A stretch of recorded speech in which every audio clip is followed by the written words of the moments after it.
hadn't played for over 25 years. When I was playing in my early 20s, quite a bit, I did not know a lot of the things that Kurt has taught me.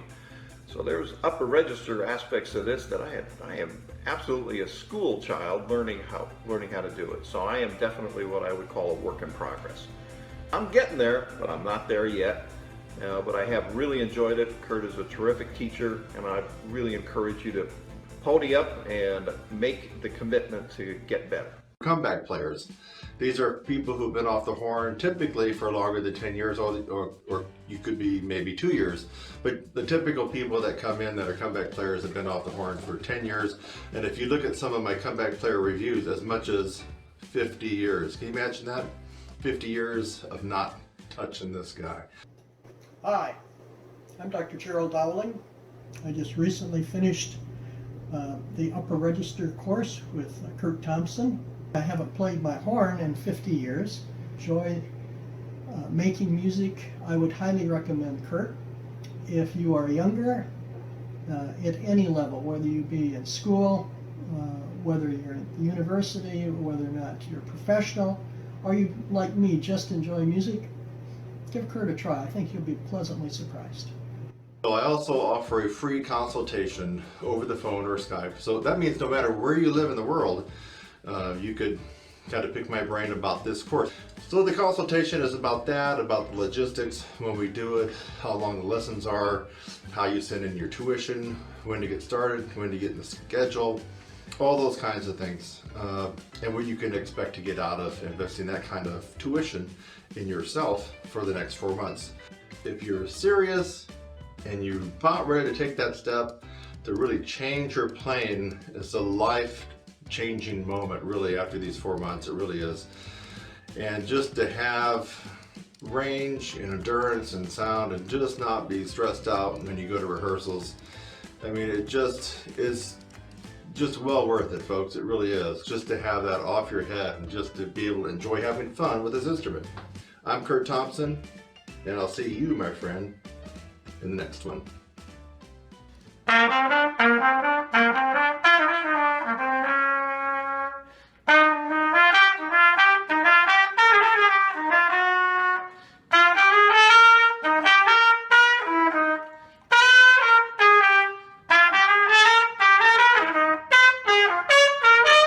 And if you're a trumpet player who would like to get back in gear, you could do nothing better than taking Kurt's comeback player course.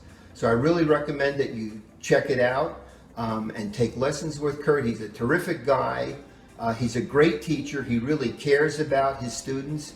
And what more could you ask for in a teacher? So Dave Aronson signing off, and thanks again for everything, Kurt.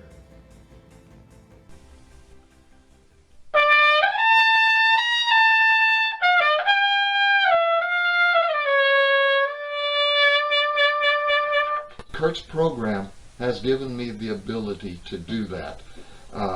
He's helped me improve my playing, but even more importantly, he's helped me improve my enjoyment in playing, because I'm not focusing so hard on whether or not I can play a note. Now I'm looking more at how do I play that note. So again, do I highly recommend Kurt's upper register program? You bet I do. Thank you, Kurt, for what you've done for my playing ability and my playing enjoyment. And folks, I want to thank you a lot for watching. Now be well. I'm a comeback player, and I just completed Kurt Thompson's 16-week upper register and endurance course, and it was really great. But actually, I'm here today to talk to you a little bit about Kurt and his brand new course, the Ultra Comeback Player course. I think it would be perfect for any comeback player, regardless of their goal. In my case, I'd like to be playing back in a rock group, Latin group, or a jazz band, but a player who's just interested in playing for their own enjoyment, wants to make progress, or they want to join a community orchestra. I think it's the perfect structure to get you back into it in the right way and start feeling confident about yourself and enjoying the whole process. So I highly recommend you give Kurt a call, check out the course, and good luck to you getting back into playing again.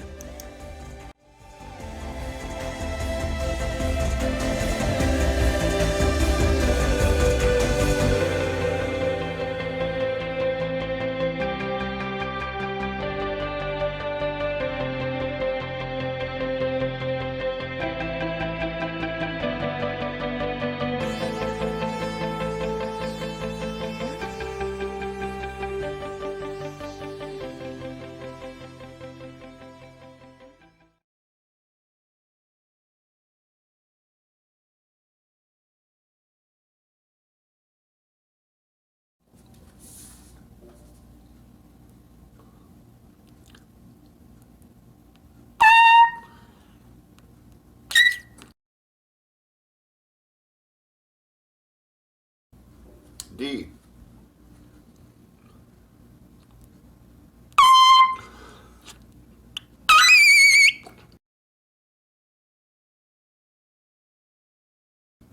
E.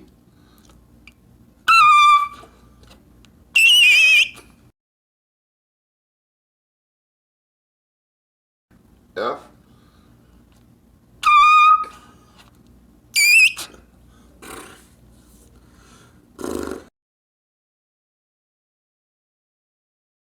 G.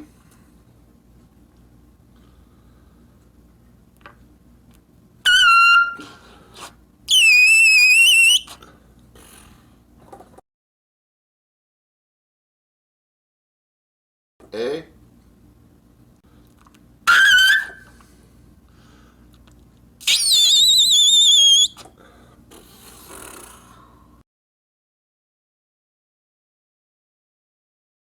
Two left. B.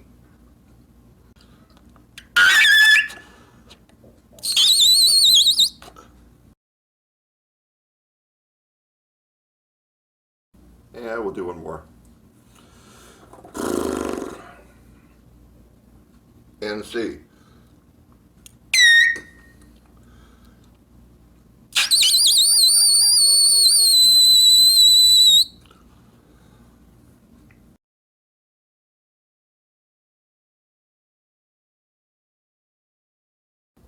Folks, Oh yeah. the Triple squeak of C, today baby. is the big screaming note of tomorrow.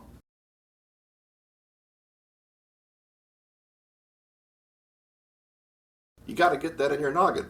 I wasn't even planning on making this video, but it occurred to me last week. I had a student, pretty much high school age. I'm not going to say too much because he's one of the subscribers here. He was frustrated, dejected, depressed because we've been doing a lot of different things, and he said, well, I still can't knock out the double G, and the E and F are weak. We're talking about right above high C. And I said, well, let's hear what you got. And he could play the high C okay. No problem. You can play the D. No problem. But when he went to the E, it was real squirrely.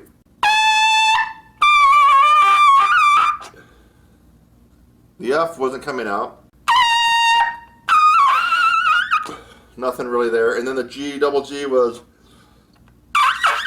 just really nothing.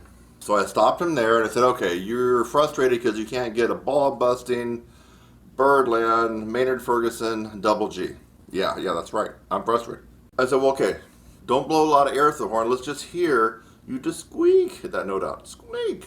Don't hardly put any air through the horn, just squeak.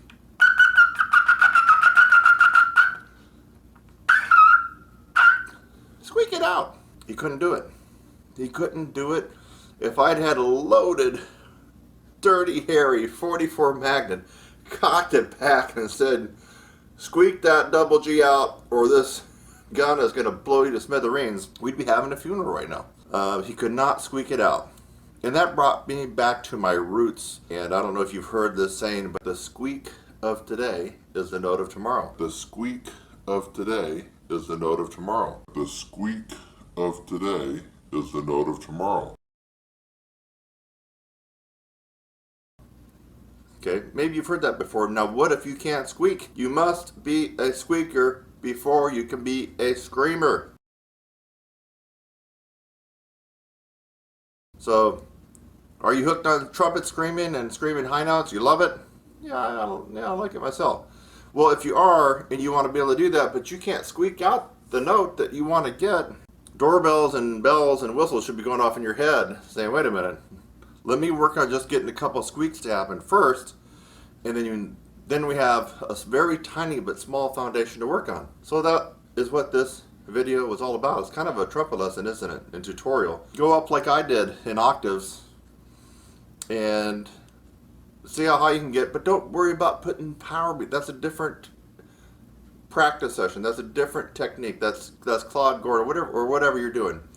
This is not that. You're just going up as squeaky as you can. How high can you go in squeaks? You got to figure that out first before you get depressed and mad at yourself that you don't have ball busting, paint peeling, hair splitting double G's. I mean, find out where your squeaks are, and then we have something to build on. So I'll leave you with my triple C squeak that you heard at the beginning.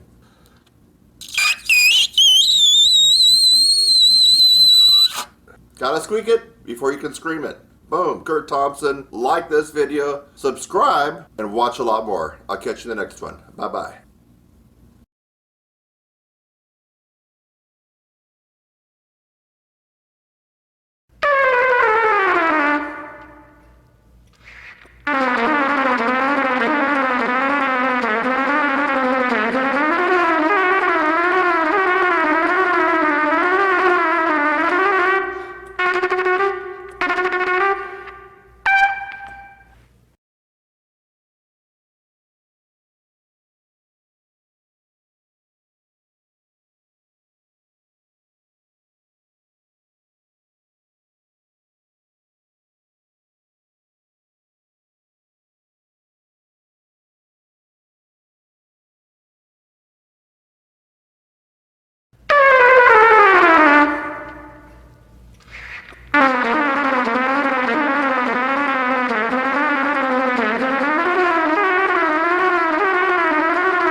Fast.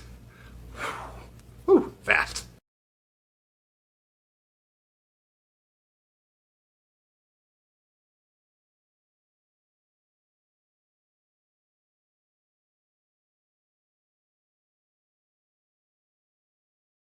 Hey, this is a trumpet lesson video on how to expand your range and flexibility with some good old-fashioned lip slurs. In this particular trumpet tutorial, these are often overlooked lip slurs, 3 lip slurs that are overlooked, and I would actually call these a stealth technique. Now, why am I coming up with this? Well, I have taught now in 2018 just barely, but over 1,500 private individual students. That's individual different students over the years. One common theme that I noticed, even amongst those who could play high C, high D, high E, and then others, of course, that had difficulty playing those notes, all these players had trouble with 3 lip slurs on the horn, from D to F, E flat to G flat, otherwise known as D sharp to F sharp, and E to G. We're not talking about the super duper high ones. We're talking about right near the top of the staff. You might want to use this to check yourself. If you have problems with those lip slurs that I just mentioned, you really need to watch the rest of this tutorial. In fact, I want you to play along with me. Use the metronome. The metronome is very critical because it will show you if you are increasing your speed or not. And of course, we do want to increase our speed cleanly. So now enjoy working along and expanding your range and flexibility. All right, here we go. This is going to be the sheet starting on D to F. So the whole thing, all the exercises here will be in first valve. And I have the trusty metronome set to 120. The quarter note equals 120.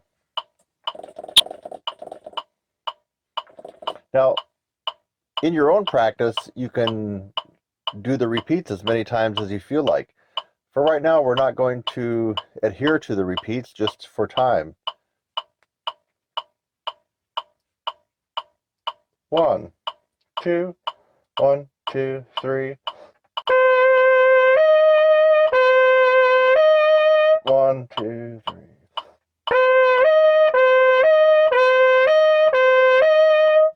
And you can go back and repeat this on your own if you like.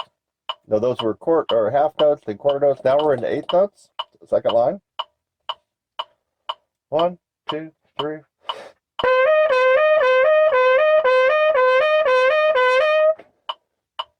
And again, you can go back and repeat that as many times as you wish. Now those were all slurs. The first line, the second line. Now you'll notice that there's no articulation delineation on the third line. They're all 16th notes with a big arc over all of it. And that is going to be our lips trill section. So it's not interrupted by any kind of articulation. And it's that ah-yi movement back and forth. 1, 2, 3.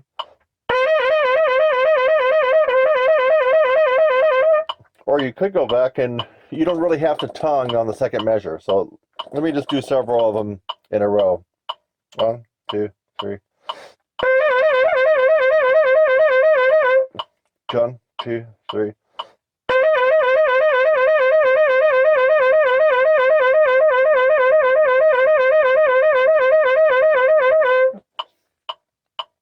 Okay, 16th notes. Now for you advanced and pro players, you could ratchet it up one more notch, right, to 32nd notes. And this is just a bonus.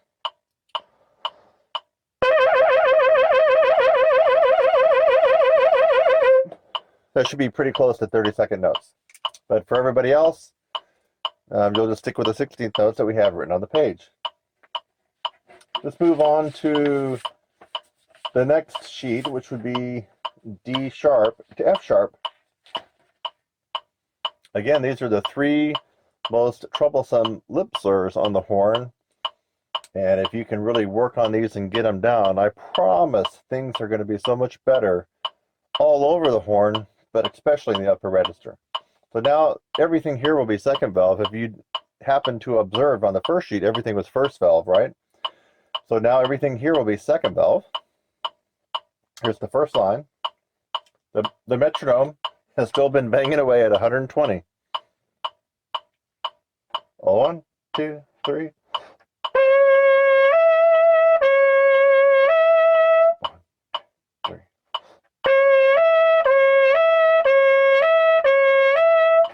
And there you got a couple of measures of rest, and you can go back and repeat this as many times as you want. Moving on to the second line, 8th notes. 1, 2, 3.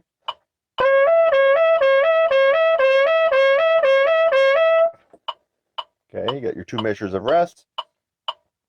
And the third line are good old-fashioned lip trills. And you could, I personally wouldn't break up the 2 measures here with a tongue, although that's the way it's written, isn't it? But personally, I would just sail on through and probably go as many times as I could in one breath. 1, 2. Oh, by the way, you notice a 2 below the exercise and a bunch of dashes, and then a 2 and a bunch of dashes. That just simply means to play everything second valve.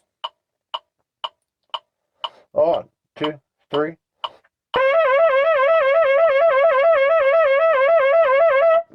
Okay, and then for you advanced and pro players, 1, 2, 3.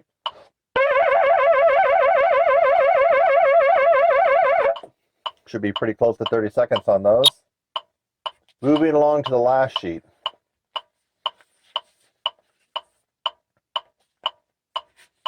And this is the last one, and the highest of the 3, starting on E. And I already told you the second sheet was all second valve. Well, this last sheet is going to be all open. And we still have the metronome banging away at 120. Quarter note equals 120. It's the same format, so let's go ahead and tackle this one. Starting on E to G now. 1, 2, 3. 1, 2, 3.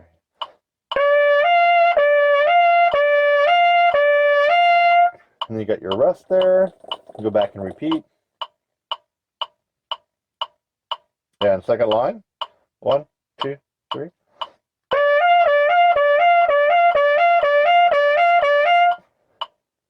Rest a couple of measures, go back and repeat. And the last line, our good friend the lip trill. 1, 2, 3.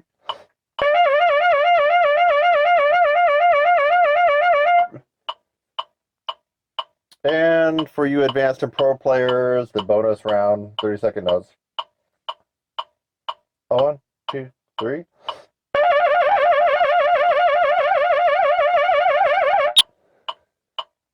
All right. I hope you really enjoyed working along with me on these 3 different lip slurs. You're going to get something out of it. I guarantee for the investment of practice time on these 3 lip slurs, you will see an increase in your range and a big bump up in flexibility and facility all over the horn. Keep track of your metronome progress. Give this a couple of months. Make it part of your normal routine. Leave your fantastic positive comments as to what happened to your playing down below in the review. give this video a like. If you found value in this video, you can go over to Patreon, and I'll include a little way to do that right now. Please go over to Patreon, become a supporter, support my channel and my work and what I'm doing. I really need your help. Thank you so much. This is Kurt Thompson.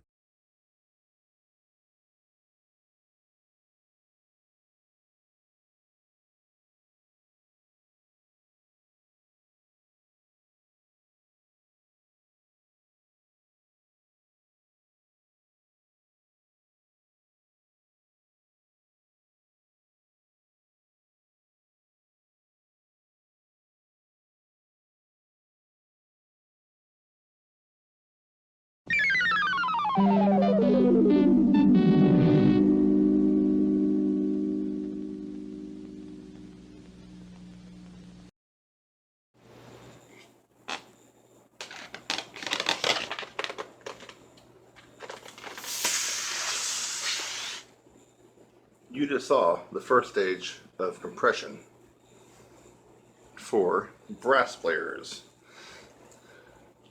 What does this funky balloon got to do with the first stage of compression? Actually, if you blow it up, now we're not blowing up the balloon is not the exercise.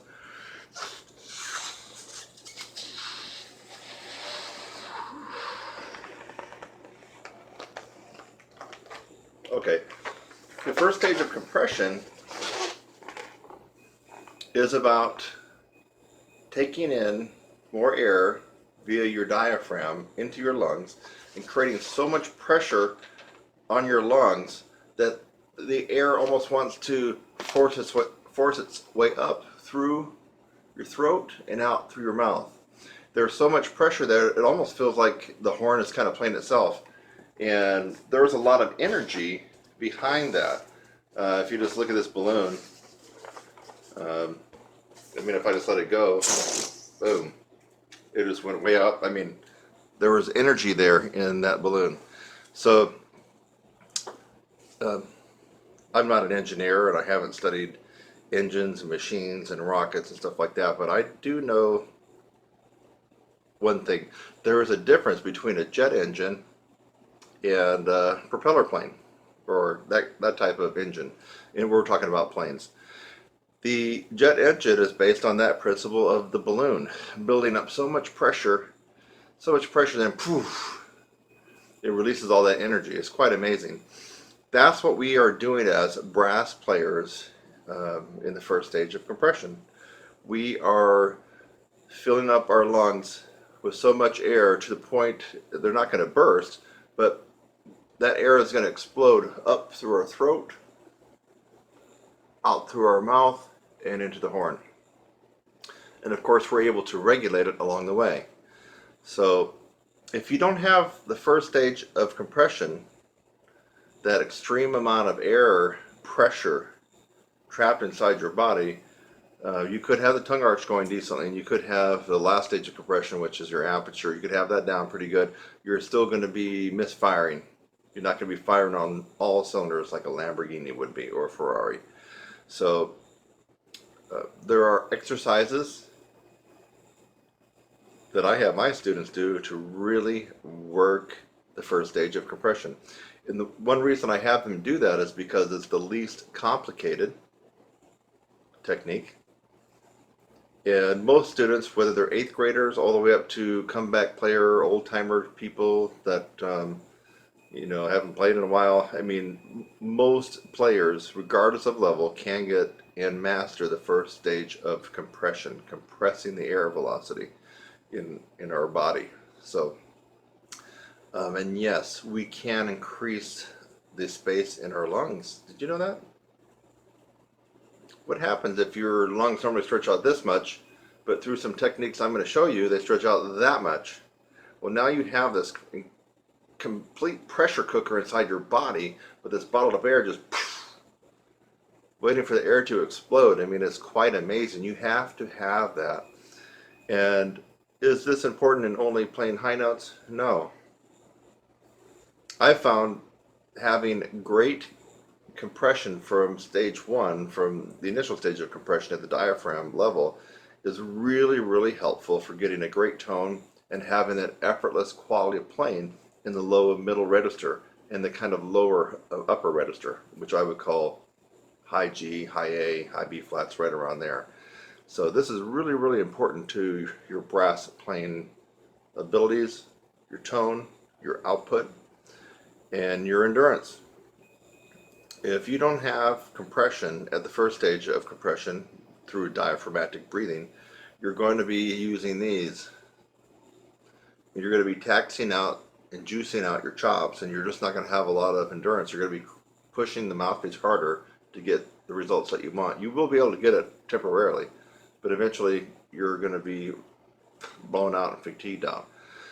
So if you're at all interested in the first stage of compression, there's 3 stages. If you're interested in the first stage, because that is the least complicated, it's the one that everybody can do and you can learn it and you can master it quickly, then you might want to consider some of the courses that I do, or you might want to consider working with me privately. And that doesn't matter if you're in Zimbabwe, Russia, China, South Korea, Europe, or Tallahassee, Florida, doesn't matter. We do it via Skype or over the phone. So I have these ears. These ears are really, really good, and it's pretty amazing. I can hear someone play over the phone, and almost instantly I know what they're doing wrong. Okay, I don't even have to see you, but if I can't figure it out by hearing it, I will watch you, and I'll figure it out after that. So I hope this was helpful for you. In case I didn't emphasize this, there are 3 stages of compressing the air, and they all have to be just perfectly aligned and just mastered to get the absolute astounding sound, tone, power, accuracy, endurance, and of course the high range. You take one of them out and you got problems. Doesn't mean you can't play, it just means that you have problems and challenges. So I just introduced to you with the balloon dynamic that is the first stage of compression. And thought my camera was like, sorry about that. My stand has about 8 books on it. I got my phone here on my stand. That's what we're doing right now, and it's about ready to go kaput with all the books on there. So better take the arbors off next time. So anyway, hit me up with an email, kurt@trumpetsizzle.com. You can easily find my site. You can email me from here at YouTube or Facebook or just about anywhere, and we can talk about and go into detail about the different techniques that you actually need to be working on for the first stage of compression. You might as well be doing it because it's the easiest one to work on and the one that will give you the quickest results. The others actually give you the most potent and best results, but unfortunately they take a lot longer to master and to really get the feel of. I'm talking about tongue arch compression at the bottleneck, and I'm talking about aperture compression. So those we need to work on too, but those are not overnight successes. Usually it takes a while to get those down. So I'm going to take this off my stand before it all screws up and falls on the floor. You can see how dirty my carpet is. Ooh, there we go. So anyway, hope you found that interesting. The balloon is not an exaggeration of what we're doing at the first initial stage of compression. It really isn't. It's not. It's exactly what's going on inside our lungs. The diaphragm pulls down and it creates a lower pressure in our body. That lower pressure lets the air rush in. And the more air that can rush in, the more pressure that can be created. That's the first stage of compression. It's science, folks. Not art. Science. I'll see you in the next installment where we're going to be talking about the second stage of compression.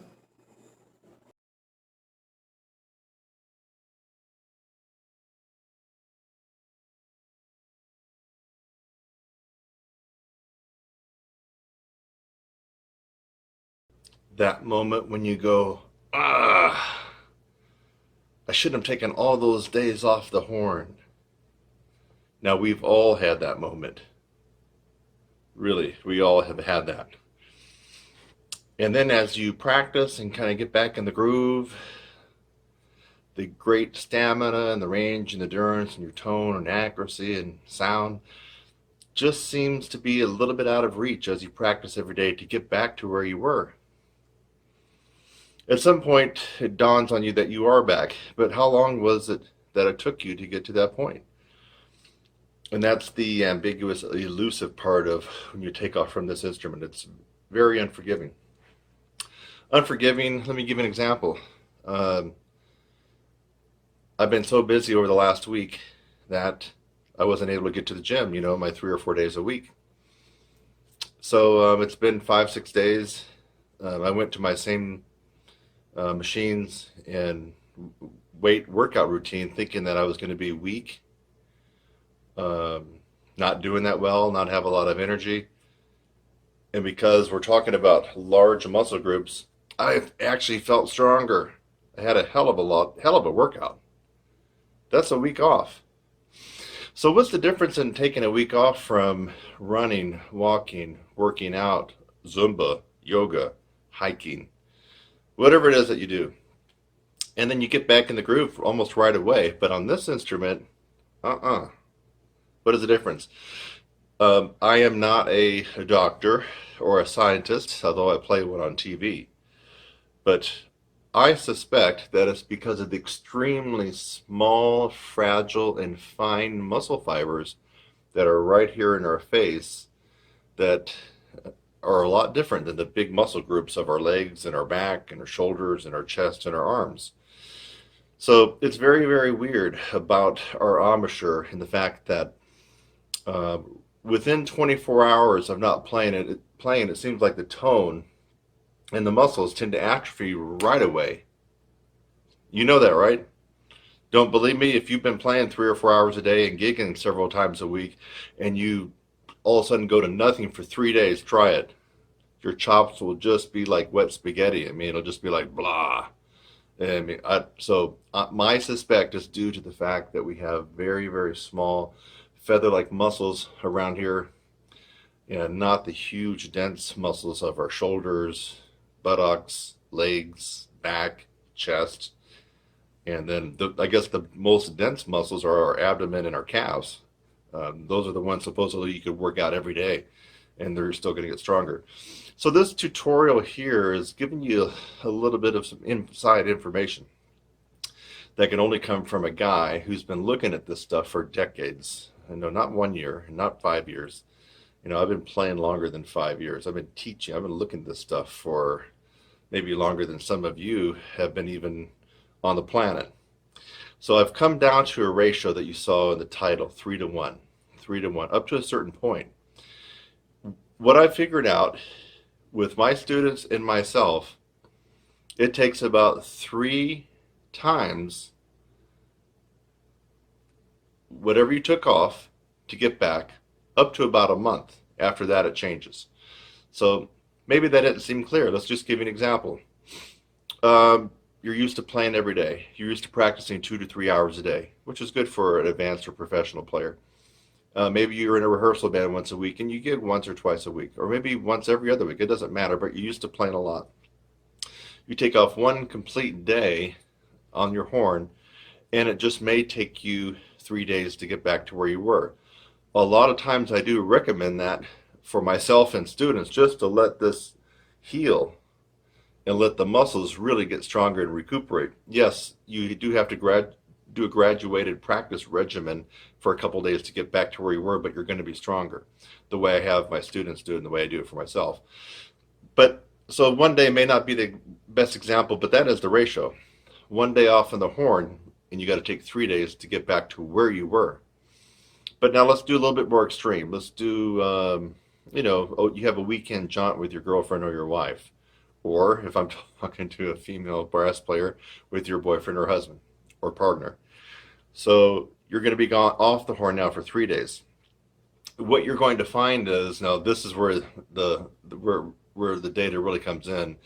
If you're used to playing a lot and your body's used to having a lot of practice, a lot of face time with the metal here, you will find that by taking 3 days off, in general, you're going to have to spend a good week to a week and a half, about 9 days, just to bring you back to where you were.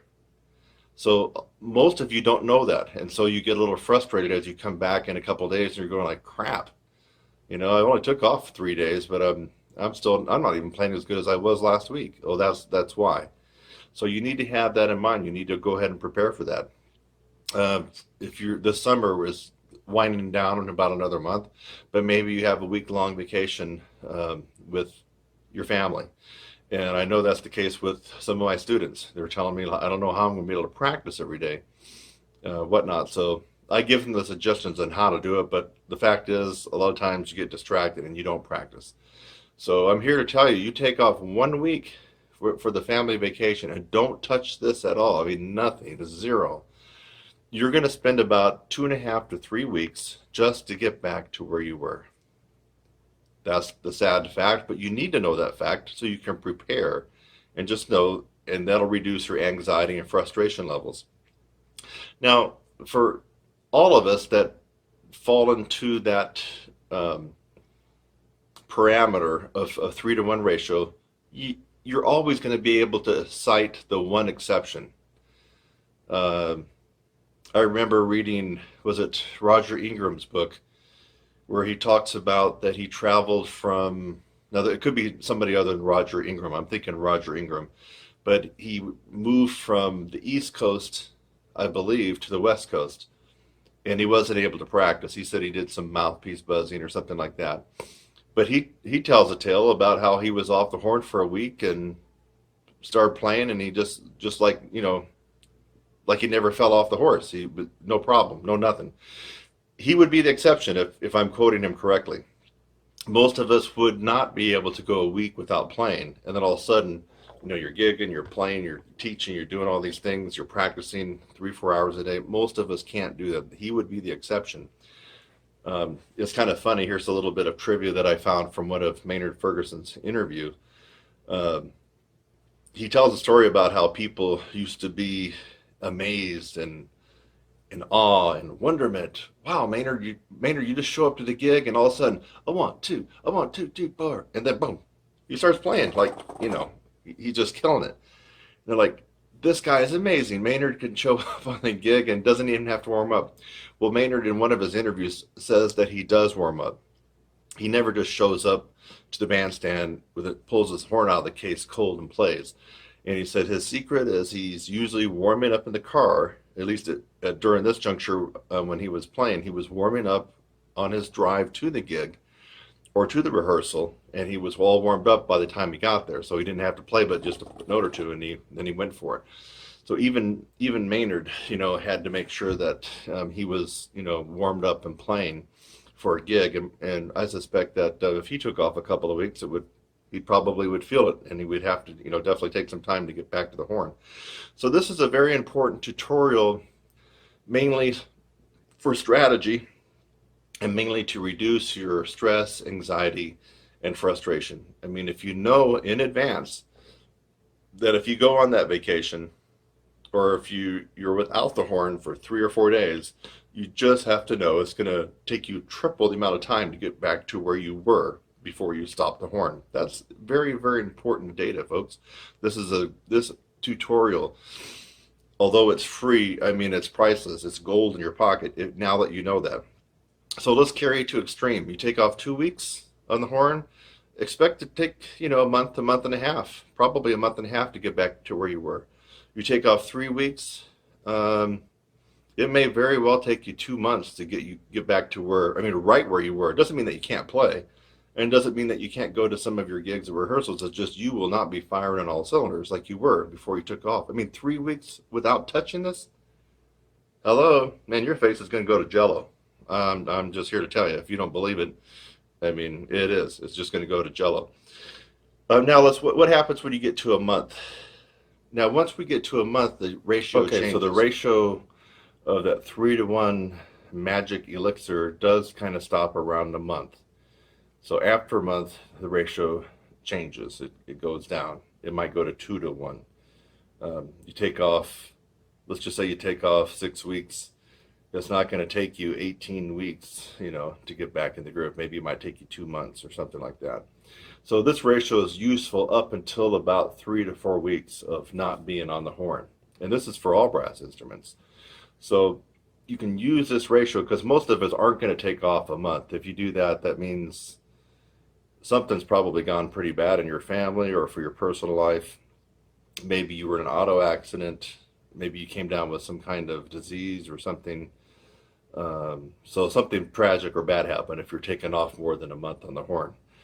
For most of us, it tends to be 3 days up to about a week is very, very common. And so you can expect if you took off a week on this horn, you need 3 weeks to get back to where you were. So again, this is an important, this is absolutely gold in your pocket now that you know this. And I've known it for quite some time and have been telling my students about it. And I thought, well, why keep it a secret? I looked around online to find out if anybody had any message or tutorial or data or information about this, and it seems like nobody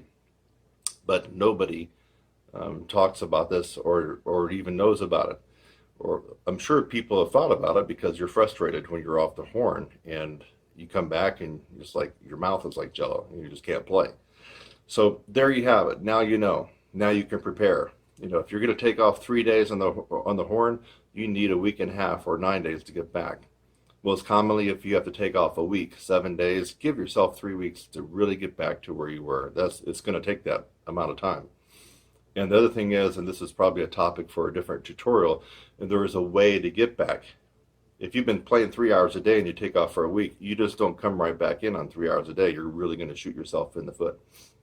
So anyway, I hope you enjoyed and really appreciated the gold that's in your pocket now from this video. You know now that when you take off the horn more than a day, times that by 3, and that's the amount of time it's going to take you to get back to where you were before you took off on the horn. Now you know. I'm Kurt Thompson. I really hope that you enjoyed another great video from my channel, Your Brass Instructor. Of course, you know you could always go to TrumpetSizzle.com and get involved in a plethora of programs that will really make the cream rise to the top in your own self and playing and your music education. And again, like I say, in some of the videos, you never have to take my word for it. There are just too many people reviewing and talking about my courses, giving an objective point of view on what happened to them after they studied with me and or went through one of my courses. It's right here on my channel, but it's also elsewhere online. So hope you enjoyed this tip and tidbit of information for all brass players, and I'll catch you in the next one.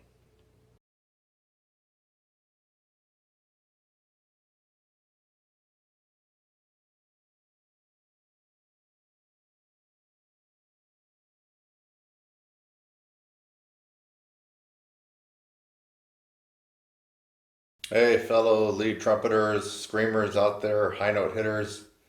Do you notice anything a little bit unusual about my trumpet? Now, you know it's marching band season, and this video is going to be published somewhere in the at the beginning of the fall of 2017. And I know a lot of you guys and gals in high school and college are hoofing it, and you're having to push the power out on notes as low as right above the staff, all the way up to blowing out some massive high C's, D's, E's. When it comes to getting that quintessential F above high C and double G's at the end of your marching band song that you would love just to kill everybody on and shatter the glass in the press box, you can't do it. I have an instant high note range trumpet hack that will instantly propel you up that last half or whole step with power. And this is temporary. You shouldn't use this all the time because hello, don't you need to build some freaking chops? I mean, build yourself some freaking chops, baby. Come on now. But this will get you where you want to go. You didn't catch it yet, huh? Right there. Pull this out. Oh, what's that?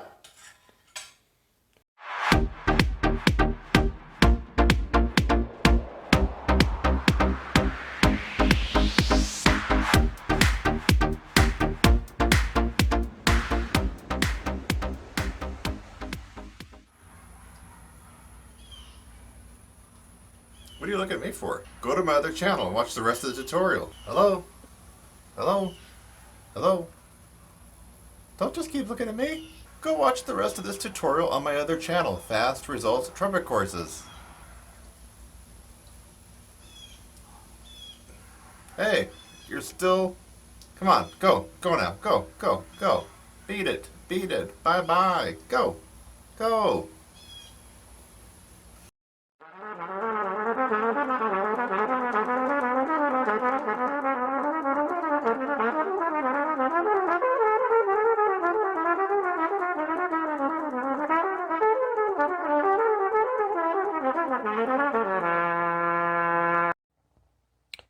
Welcome to the Herbert L. Clark Etude 2 Trumpet Challenge. And this is being presented by Kurt Thompson of TrumpetSizzle.com and your brass instructor on YouTube.com. You know, it's funny, I just recently did a challenge on YouTube just for fun, and purposely indicated I didn't want to be in the running. And then I've also put up several challenges before in the past, and they all have a common theme, and that's being able to play in the upper register. Unless I've missed it, I haven't seen any challenge on tone, finger dexterity, technique. And so I thought to myself, how many trumpet players from intermediate to advanced to professional are not able to do most of these challenges you see on YouTube simply because they don't have a good double G in their back pocket? And when I answered my own question, the answer was a lot. Only a fraction of trumpet players are able to play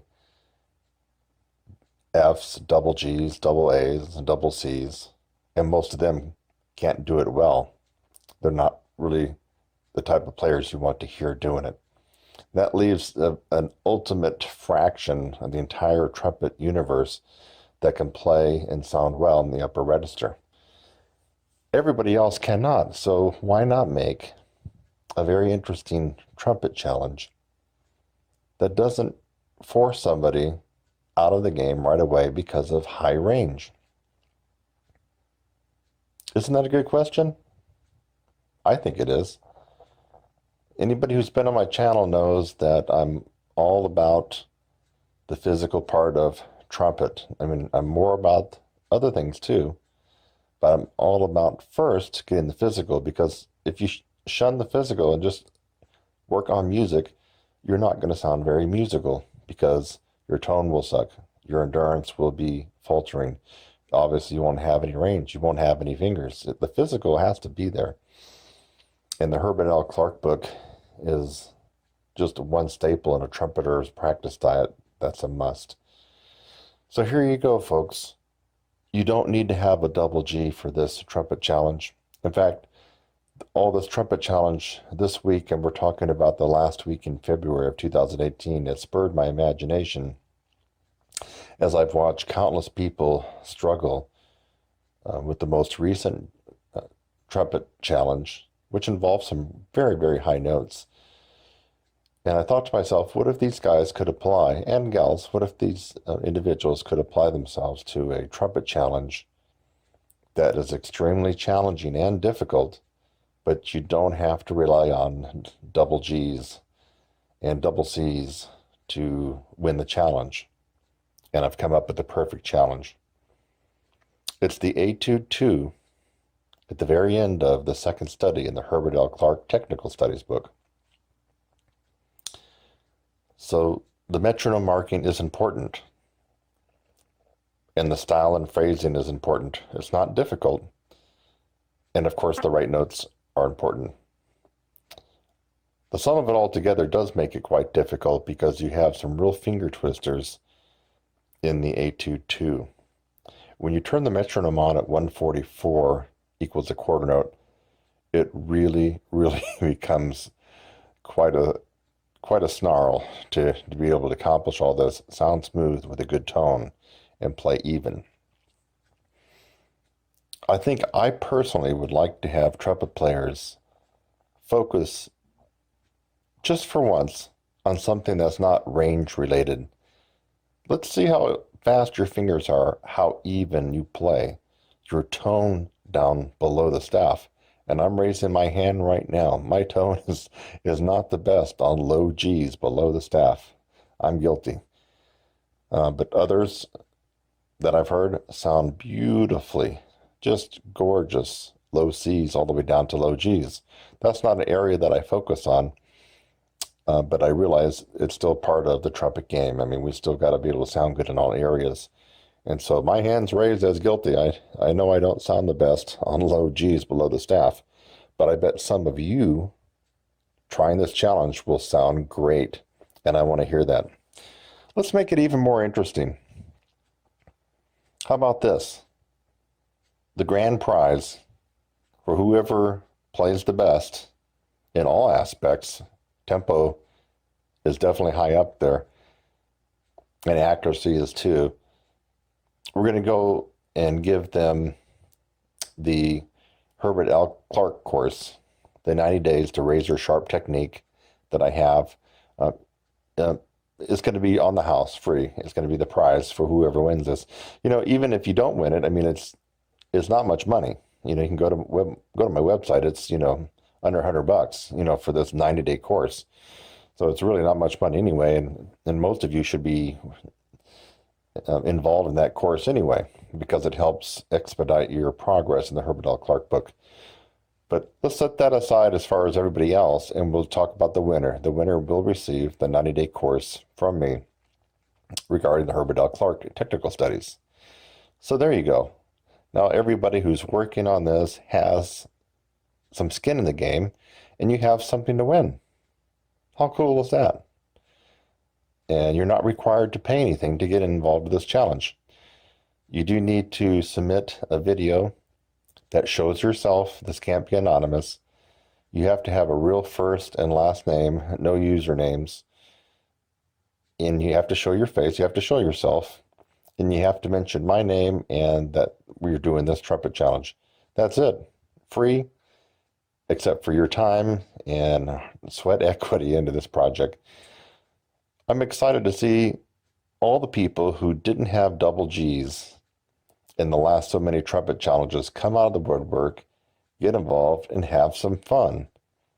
Now, just to make sure you know that I'm practicing what I preach, I'm going to include my rendition of the Herbert L. Clark Technical Studies Etude 2 at the Clark tempo of 144 equals a quarter note. And you're going to see that right now.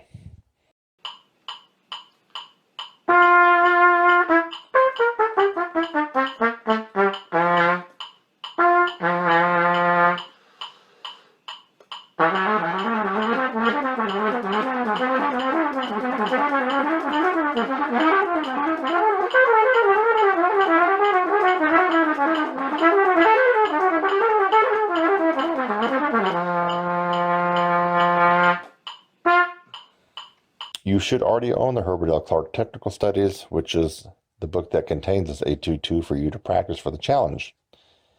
If you don't, you can screenshot the Etude 2 that you see in this promo that I'm doing. If you'd like, you can just screenshot it and print it out. But I highly recommend that you send the money and go buy the Herbert L. Clark Technical Studies. Every trumpet player should have that. It's a travesty if you don't. Just go get the entire book. I'm Kurt Thompson, TrumpetSizzle.com, YouTube.com/YourBrassInstructor, and I think that we can have a lot of fun with Herbert L. Clark, and most of it is in the staff or below. Can't wait to hear and watch you play it.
Jean-Baptiste Arbin.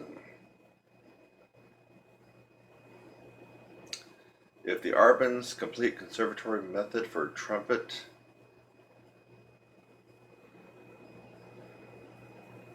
if it's the Holy Grail, well, why aren't we all doing it? The thing is, we all are doing it. So the Arbin's is one of the Holy Grails to this guy. Hey, we got one. Tell you what, my money is on any trumpet player that can play the 14 characteristic etude studies at the back of the Arbin's book up to tempo. My money is on that trumpet player. Male or female, I don't care who it is. You know you're playing if you can play those 14 characteristic etude studies at the back of the Arbin's book. If you can play Fantasie Brillante, and if you can play Carnival of Venice, and a whole host of others, I mean, wow. Some of Arbin's interval studies. The Arbin's book is the Holy Grail to trumpet playing. Now, it's not going to make you play like Maynard, but I'm guessing Maynard probably could have gone through that Arbin's book at age 10, 11, 12. At age 12 or 13, took the whole damn thing up an octave, and by age 14, he was going to downtown Montreal playing lead trumpet, playing double C's. That's the natural talent that he had. So, in my opinion, and the Arbin's is a process. Wow. The Arbin's complete conservatory method is about that thick. It really leaves no stone unturned. The only thing that it doesn't really go into is the super playing that we have to do today, the upper register, the extreme upper register, the lead playing, and stuff like that, playing in the Maynard Ferguson style, right? But wow, the Arbin's that method is the Holy Grail to this guy. So we are all doing it. It's hard to find anybody that is worth their salt, that is even the bottom rung of professional level caliber player that hasn't worked in the Arbin's a little bit. Most of us have worked the whole damn book, seriously, and then some. That's my take. If you haven't been working out of the Jean-Baptiste Arbin's complete conservatory method for trumpet, you are missing what some people call the Bible for trumpet. I mean, you're missing out. There's going to be some deficits in your playing if you haven't gone through that book and given it a serious practice and approach. That's my story. Kurt Thompson, sticking to it, baby. Hi, I'm Kurt Thompson, and welcome to my channel. That's youtube.com/your brass instructor. Thanks for just watching the video that you did. Maybe it's the first one that you've watched, or maybe you've watched tons of my videos. In fact, as of June 2016, as a brass player and trumpet player, I have the most tutorials free on the planet. I have over 600 videos on my YouTube channel currently, all free. So again, thanks again for watching this video. I hope that you got something out of it. Sometimes I make a video just to make you laugh. A lot of times I make a video to educate you on something and maybe even help solve a problem. So I hope something like that occurred for you in this video. And while you're at it, again, subscribe, click on my website link, and go on to the next video. It's lovely out here. Have a great day.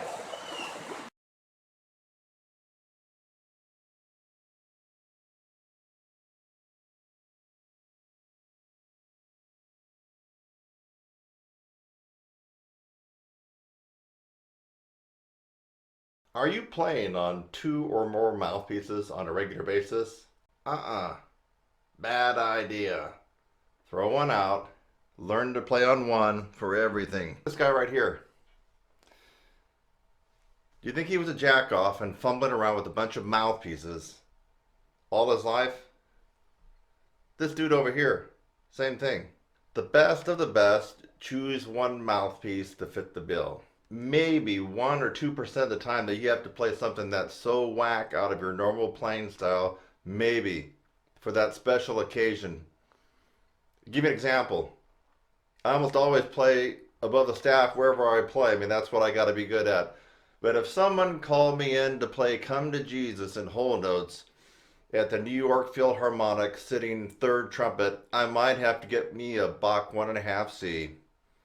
I might even get me an old Bach Strat 37 bell and just hunker down and go through all those whole notes. I mean, come on. Because maybe the equipment I have might not be the best. But in general, you want to find the mouthpiece and the setup that's right for you.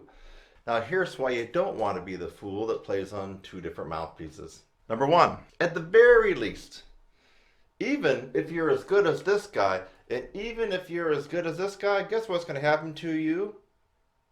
Even Maynard or Maurice, their accuracy is going to suffer, at the very least. And that's if you have the talent of Maynard or Maurice. As I look to you right now, I'm just betting you don't have the talent of Maynard and Maurice. Sorry, them's the facts. So if that could happen to them, it's going to happen to you. Your accuracy is going to go out the window. Number 2, air in your tone. Your lips gravitate towards a certain position and a certain expectation. The minute you throw them for the loop, bam, with the different mouthpieces, you start to develop inefficiencies in your chops, the vibrating surface of the lips, and you begin to notice, yes, air in your tone, all over the place. High, medium, low. Now, because I don't spend my career playing below low C, hear a little air there? A little bit. That's just the name of the game for me, because I position myself for playing much higher, usually above the staff. However, the people that switch up mouthpieces tend to have that air in the tone all over the horn. Accuracy out the window, air in your tone. The other thing is chop problems. People that tend to have 2 or more mouthpieces that they play on regularly every week tend to have chop problems. And I don't know all the facts of this guy. I think you heard about him. His name is Mr. Bergeron. I mean, I don't know all the facts about that guy. I don't know too much about him at all. But I did hear in the wind that there were some chop problems that he had a long time ago. And if I had to bet a dollar bill on what was going on, is he was jumbling up the mouthpieces, my friends.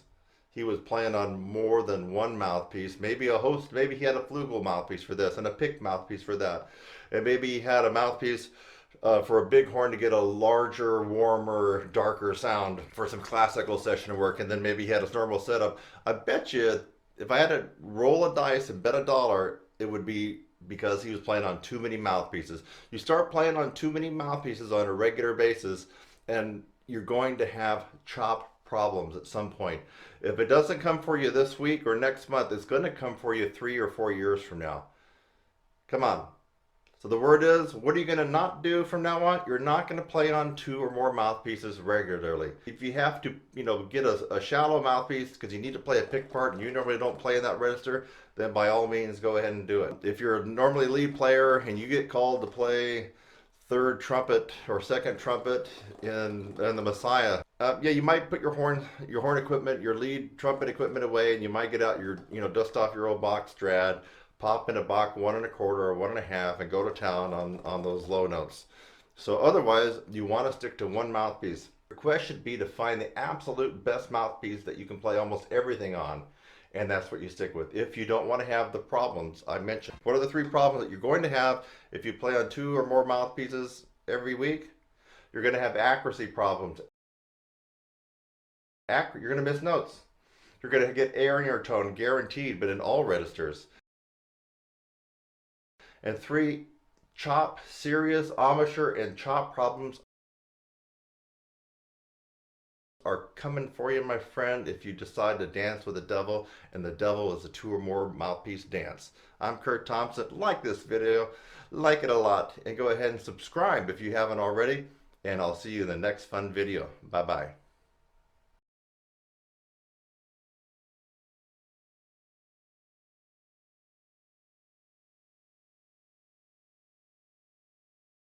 Please go over to Patreon, become a supporter, support my channel and my work and what I'm doing. I really need your help. Thank you so much. This is Kurt Thompson.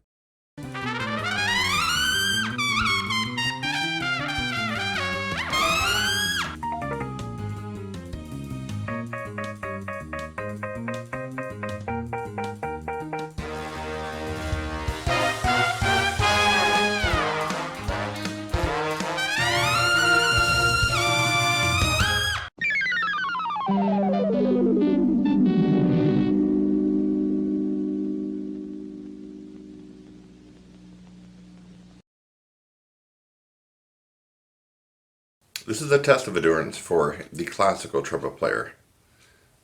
I'm positioning myself in front of a clock, so that will keep me honest. You can focus on the clock the whole time. That ensures that there's no break in this video, and it's honest.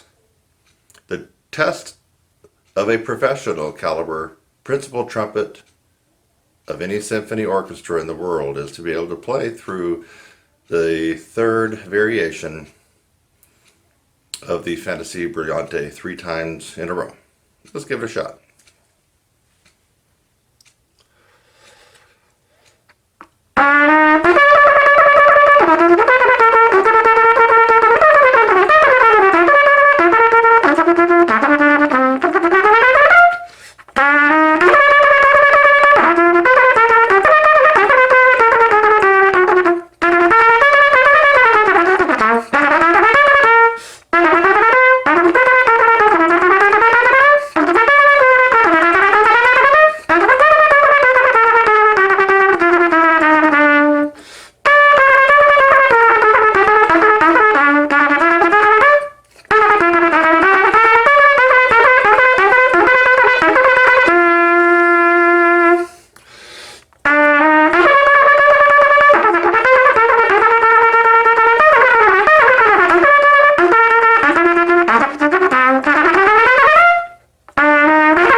One down.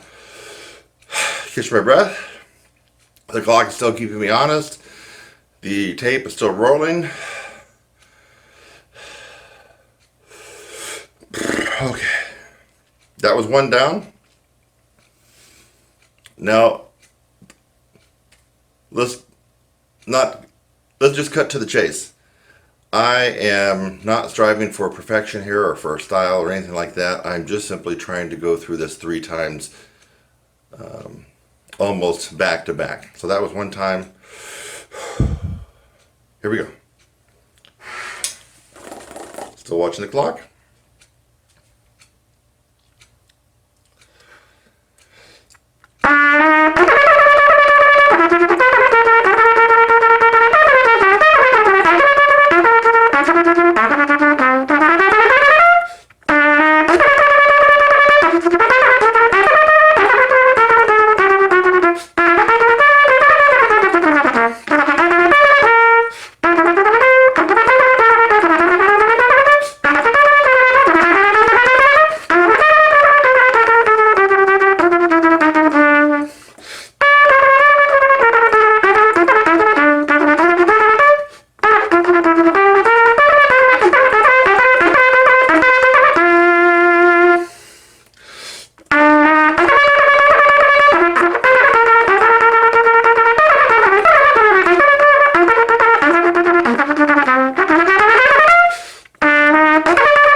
Tongue's on fire. Whew. Okay. Remember, this is a test of your classical trumpet playing endurance. This is only a test. This is not for style. This is not for a recording session. This is not for perfection. This is not for even pointed and clarity of attack with articulation. This is a test, a physical test. And I'm not allowing myself to rest too much in between these. Last time, 3 times, is the ultimate test for any professional principal trumpet player of any celebrity well-known symphony. And that goes for Mr. LA, that goes for Mr. Chicago, that goes for Mr. New York, that goes for Mr. Boston, okay? It's the ultimate test for a classical trumpet player, likely an advanced, extremely advanced, or professional. All right? I just bought myself a little time. 3rd time, folks. Now, what will happen is if you can't pass this test, your tongue will bog down like a cold engine out of oil on a 20-degree night. It'll just bog down. You won't be able to go. That's just the nature of this particular test. 3rd time. You see the clock? Everything's still rolling, baby. There we go. Let's see if we can make it through the 3rd and final time. And as a reminder, this is page 312 in the Arbin's book if you got the big, complete conservatory method. There we go. Cross my fingers on this one.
Wow.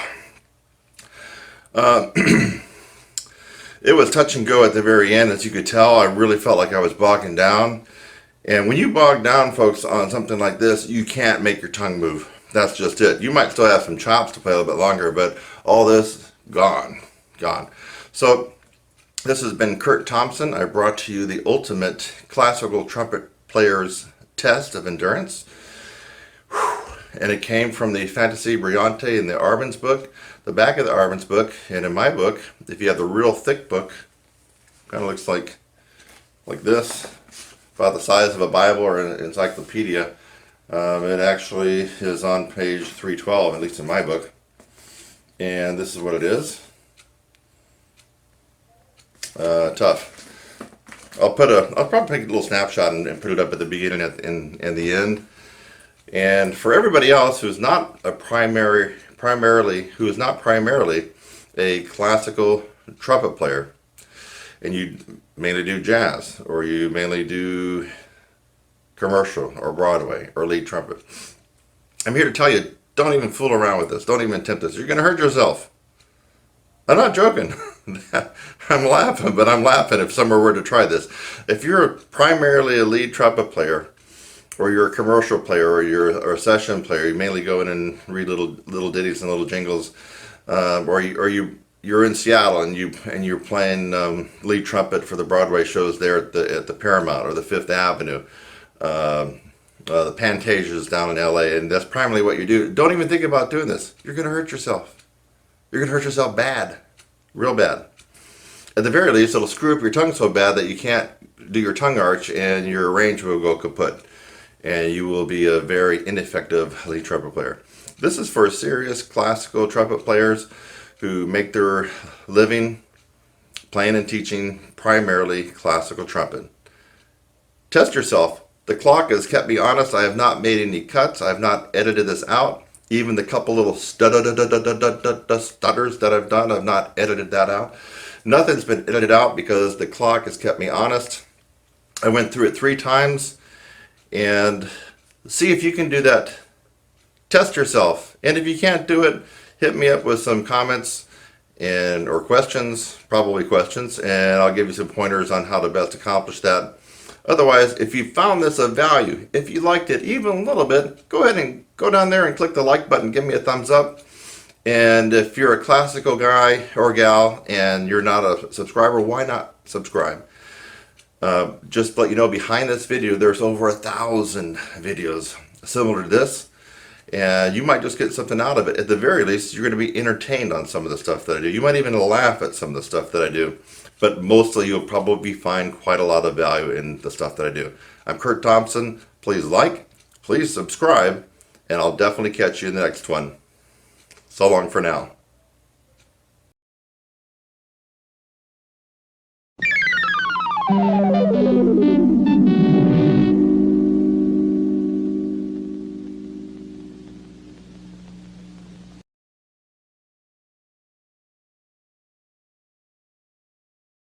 All right, jazz cats.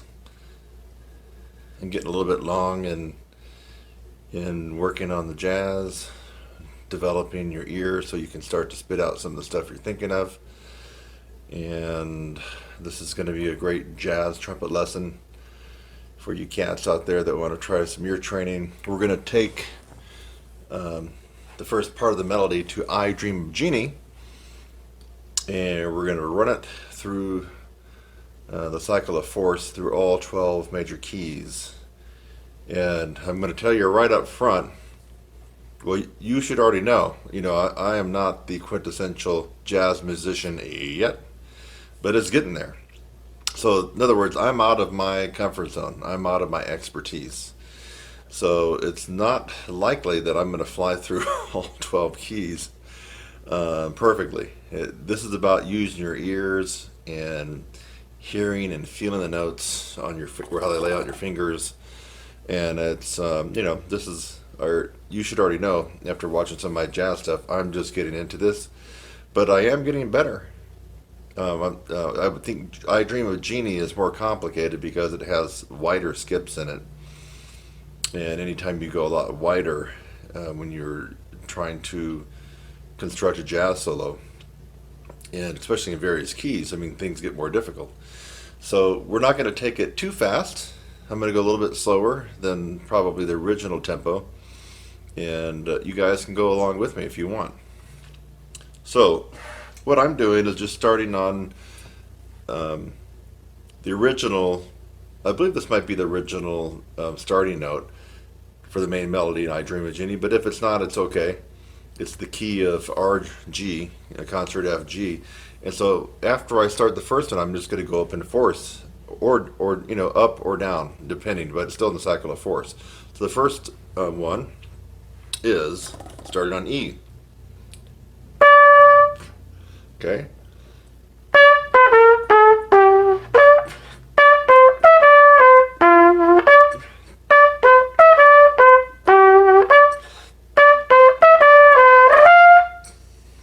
Okay. Now, if we go up a fourth from that, the starting note will actually be A. So we're actually in A. Here we go. Starting on A.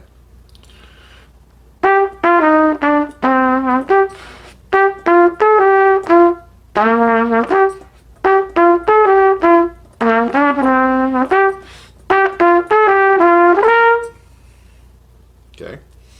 So if we go up a fourth from the starting note of A, we now go to D. Ready?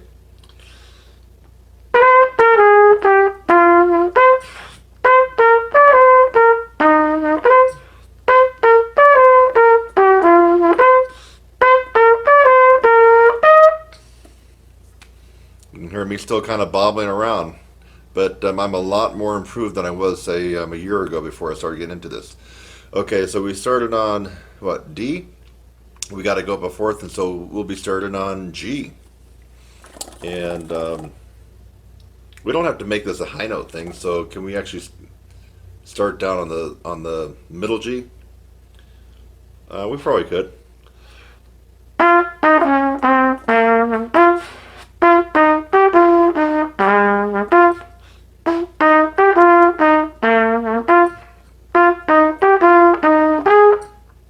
Yeah, we don't need to pop out high notes when we're trying to get our jazz trumpet on. Okay, so what was that? Was that on G? Okay, now let's go up a fourth. So we're going to be starting on C. Middle C.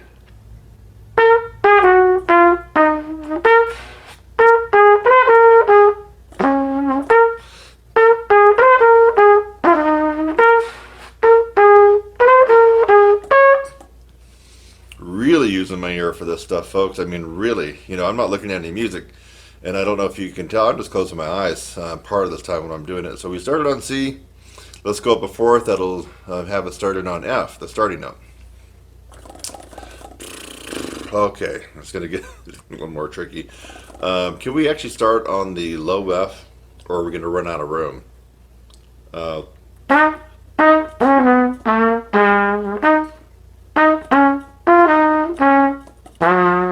We can do it. Yeah, okay, we'll start on the low F.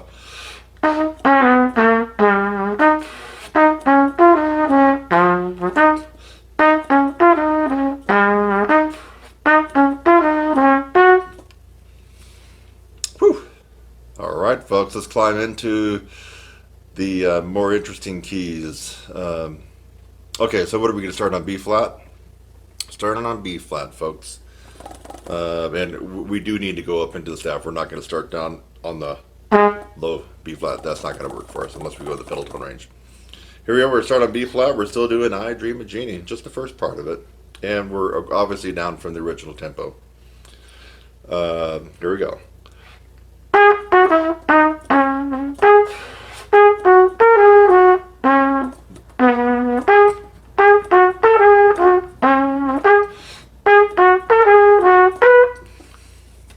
Here we flub up a little bit, but heck, that's part of the jazz trumpet, baby.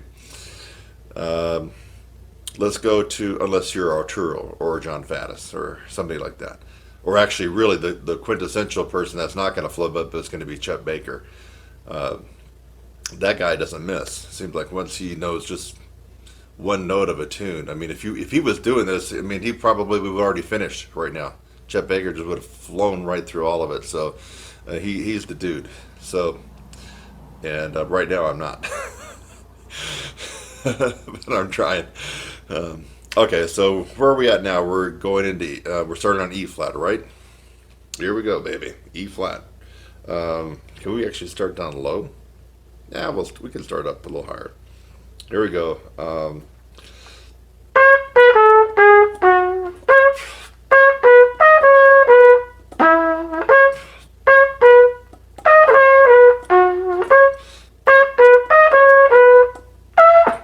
Whew. I'm trying to hear it. My fingers are kind of following along. Okay. Here we go. Let's start on A flat G sharp. Here we go.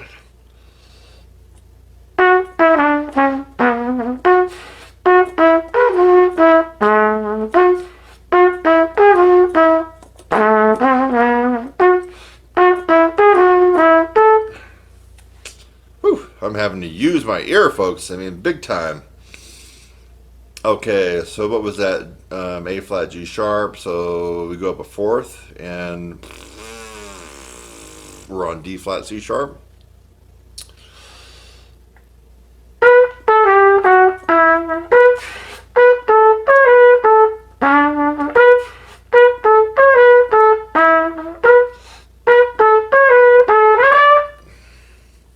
Okay, it's almost like we're kind of coming out of the woods a little bit. Okay, we'll start on F sharp. Low, middle, high. There we go. Okay, I Dream of Jeannie, we're starting on F sharp. Here we go. I think we can start on this middle F sharp.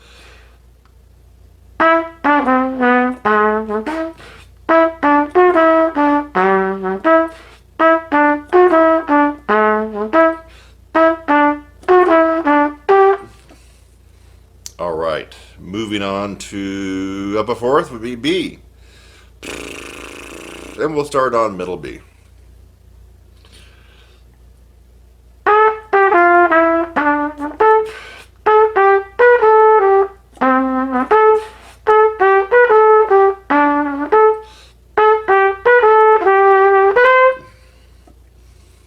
And where are we at? Hey, did we make it all the way around? That was B, which means if we go up a fourth, we're right back to where we started, right?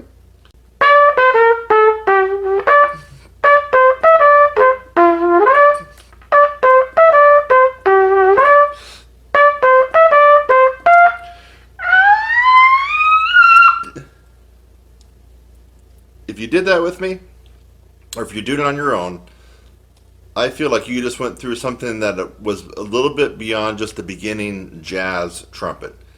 No, this is probably not what Arturo does and what John Faddis does. It definitely is not what Chet Baker was doing.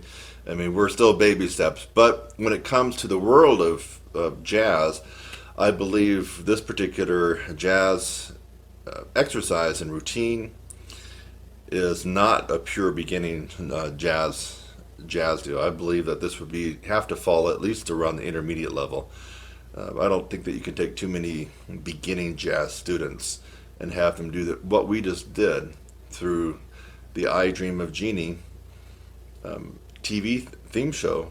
If you get out your horn and do what I just did, and no music, in fact, I'm not even listening to any background music, and go through the 12 keys, you're going to go, ooh, wait a minute. Even if you're a pro jazz musician, you might have had to think a little bit about this. But for us jazz musicians that are right around the intermediate level, and I would say that I'm probably not quite intermediate. I'm there. I'm just almost there. I'm like kind of past the beginning. Just maybe not quite intermediate jazz, but it's getting there. And remember, I'm giving myself 10 years, so I still got, 9.5 years left to get up there with Arturo and Faddis and Morrison and those guys. Will I ever get to be up there with Chet Baker? I don't know, man. I don't see it, but there is a progression to it, and that progression starts to speed up. And so who knows? But I mean, let's just put it this way. I mean, some of the jazz greats of today, I don't think are as good as Chet Baker. So it might be very dubious at best for me to even get close to Chet Baker. I mean, the guy is. He has a memory and an ear that just, I don't know, can it be beat? I really don't think so. I mean, you can't beat that guy, Chet Baker. But this is a great jazz trumpet lesson. In fact, I might list it as an intermediate jazz trumpet lesson. It's the reason I would do that, because someone who's just starting out with jazz on trumpet might find what we just did here in this particular tutorial to be very, very tough. I mean, you heard me. I'm not pulling any punches here, and I'm not using any trick photography. You heard me bobble a couple of notes. I mean, this is live. I did this live. No trick photography, no dubbing, cutting, nothing like that. And so you heard me bobble a couple of things. I'm just going totally on ear. So anyway, I'm Kurt Thompson. I hope you enjoyed this cool ear training jazz trumpet lesson, and go back and do it a few more times. This is not an easy test of your ears and the way your fingers lay across the horn, so go back and do this a couple times. I think that you're going to get something out of it. I'll see you guys in the next one. Keep it jazzy, baby. I'm Kurt Thompson at TrumpetSizzle.com, and here on YouTube, you're a brass instructor. I'm a professional trumpet player and teacher, and I want to ask you a question. Would you like to learn how to skyrocket your range, improve your endurance, and reduce mouthpiece pressure? At the very least, you should discover that improving range and endurance is a process. It is not one book you're going to read, not one ebook. It's not one lesson you're going to take with a celebrity trumpet player. It is a process that you will have to go through. If you're willing to go through this process, I can almost guarantee that you will get fantastic results on this instrument or any brass instrument. And for right now, I would just like for you to subscribe to my channel. Look down below and click the subscribe link. I would love to have you as a subscriber on my channel, Your Brass Instructor. I'm Kurt Thompson. I'll see you in the next one.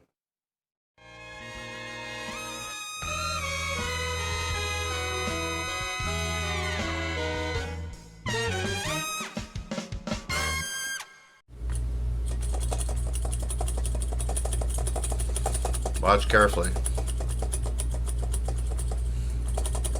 What do you see there?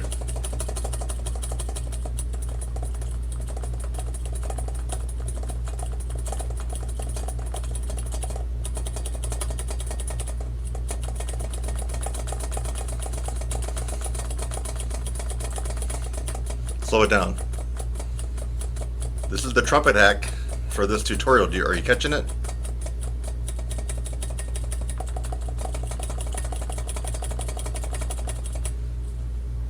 The trumpet hack for faster and more even fingers is keeping your finger pads almost glued to the button caps right here. That is the trumpet hack.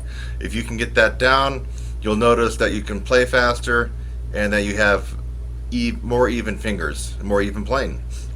To enhance that, of course, practicing with the metronome would be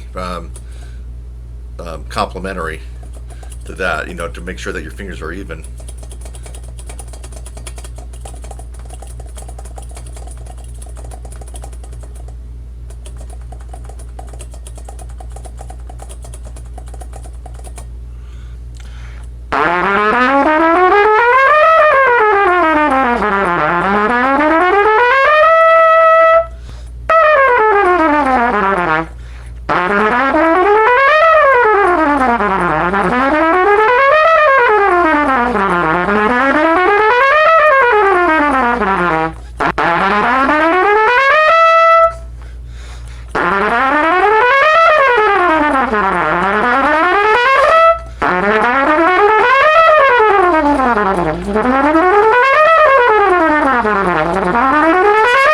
In general, most of us need a strict approach so we can get better at faster fingers.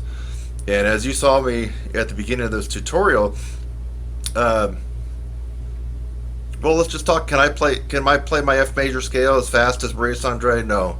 Alan Vizzuti? No. Arturo Sandoval? No. Wynton Marsalis? No. Those guys can play faster on that F major scale than I can. I hate to admit it, but that's just the way it is. That they just have very fast, great finger speed.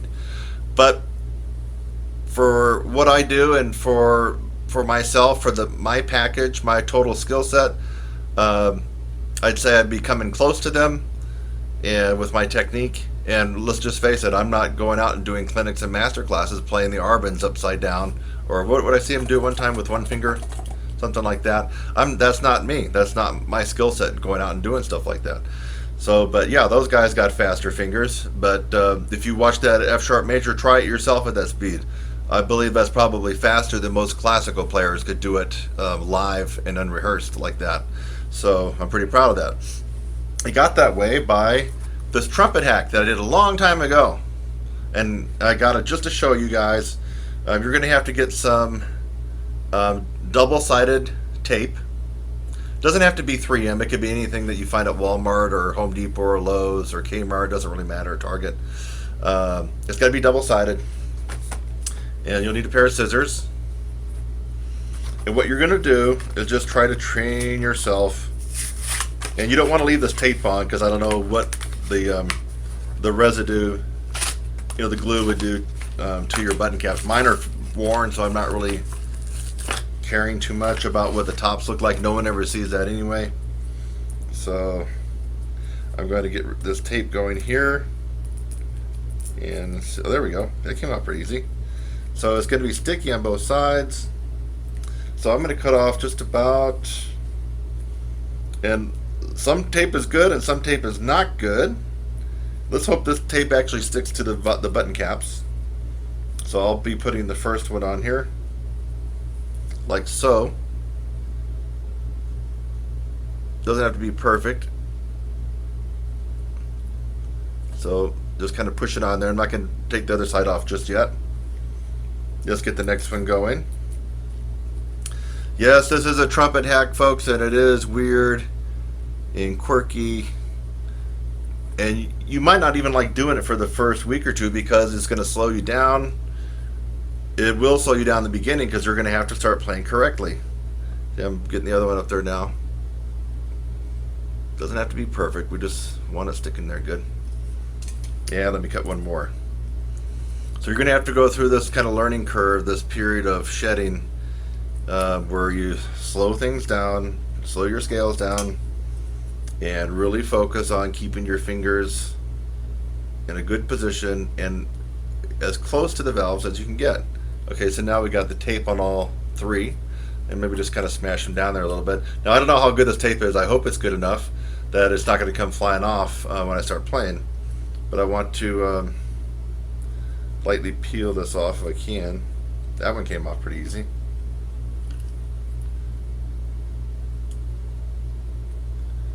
And I don't want to waste your time here while I'm screwing around with this tape. Let's see if it will just come off. Come on, baby. It's being stubborn.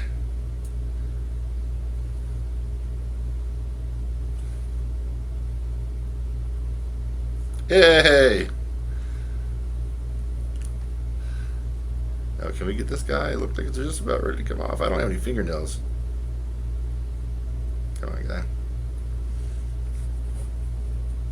Just wonder if we can just squeeze it off like that. Okay, it looks like this one's gonna fly. Okay, there you go.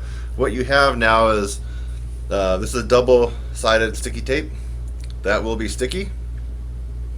Now, it's not going to be strong enough to glue your fingers to the valves, but what I want you to, what's the best way to say it?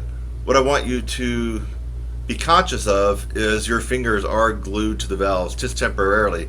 And so I want that to come up on your radar. That's why we're doing it. You need to be thinking, oh yeah, my fingers are connected to the valves. So don't yank them off. Try to keep them close. And now I'm going to press on them. I can already feel it sticking. Look at that. Okay. My fingers are actually on there.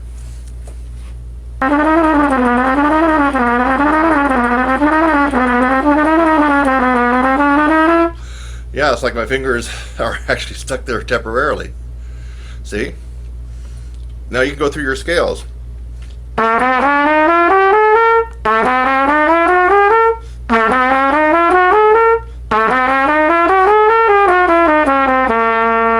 You just knocked out 4 scales right there. C major and C minor. Let's see, what else do we want to do? Well, then some of the harder scales maybe.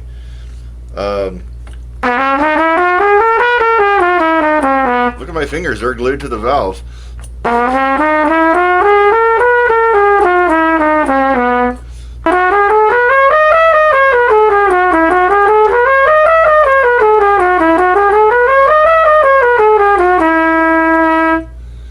Wow.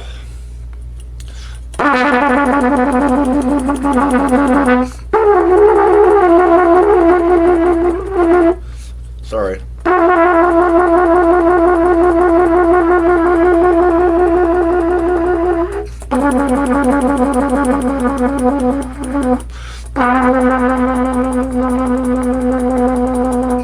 My fingers are stuck.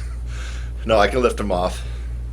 That is the #1 trumpet hack for developing faster and more even fingers in record time.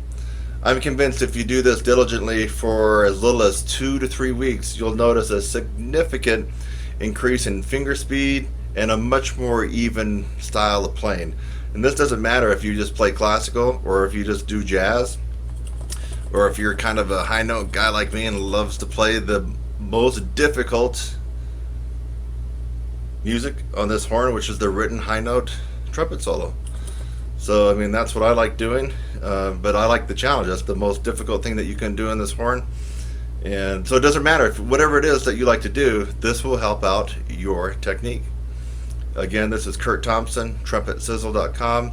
If you thought this was kind of an unusual but interesting tutorial with some value to it that you might actually try, go ahead and subscribe down below. Click on the like button, make a comment. And what I'm trying to get people now to do is to get more involved, more interactive with my stuff.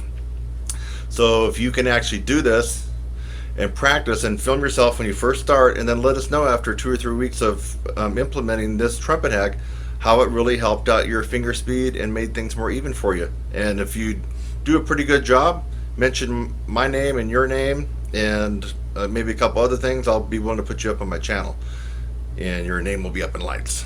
So watch. Still, you can see my finger being, yeah, it's gonna come off, and these will come off. Look at that. So you don't even have to worry. So you don't leave it on there long enough. See that? See? If you left this on overnight, I don't know if you'd have a problem with residue on your valves. See? And these are, actually I think it cleaned off my valves. My valves are, whatever it did, my valves are shinier and a little bit cleaner. So there you have it, ladies and gentlemen. A great, awesome #1 trumpet hack for increasing finger speed, dexterity, and coordination and evenness of playing. It really doesn't get any faster or better than this, besides what you already know. To work on your scales, work it slow and perfect with the metronome. You already know that, but that's a longer road that you still have to take. This is not a shortcut or a substitute for that. You still need to do that, but this is a trumpet hack that will get your fingers faster and more even in just a couple of weeks. So anyway, subscribe, like, hit me up, and then hit me up with a video showing how this really worked for you. See you in the next one. Subscribe, click on my website link, and go on to the next video. It's lovely out here. Have a great day.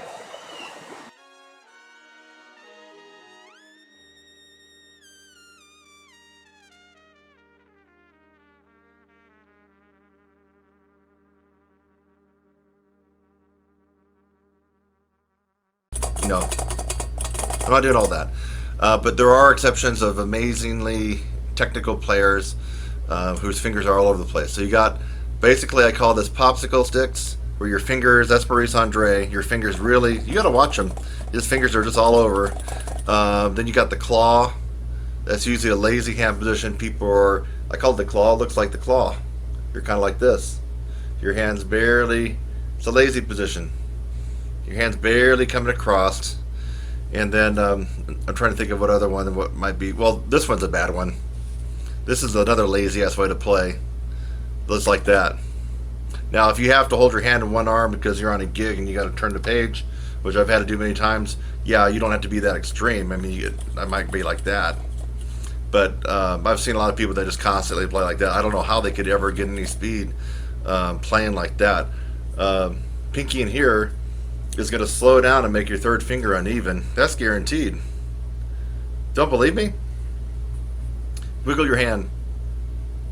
Just nice and free. See? Slow it down. Okay? That is just as though you're playing in their pinky. See my pinky floating around? Nothing's screwing around my third finger. Now check this out. Take your hand, grab your pinky, as if it was in the little crook. Just bring it back just gently, and now try to wiggle your fingers.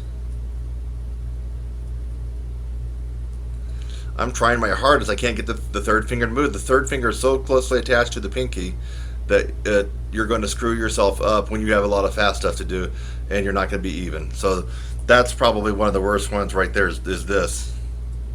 Thumb up here. And what are you going to do for a vibrato? I mean, I don't know. This is just a real shitty hand position. Subscribe, click on my website link, and go on to the next video. It's lovely out here. Have a great day.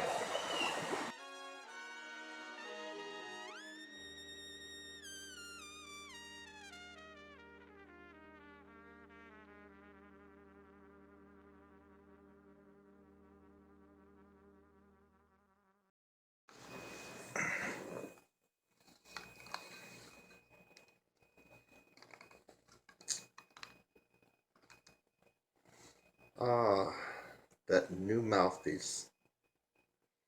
That new mouthpiece. This one cost me a pretty penny. I wonder whose initials those are. Let me take it out of the box and I'll be right back. New mouthpiece fake out. What's that all about?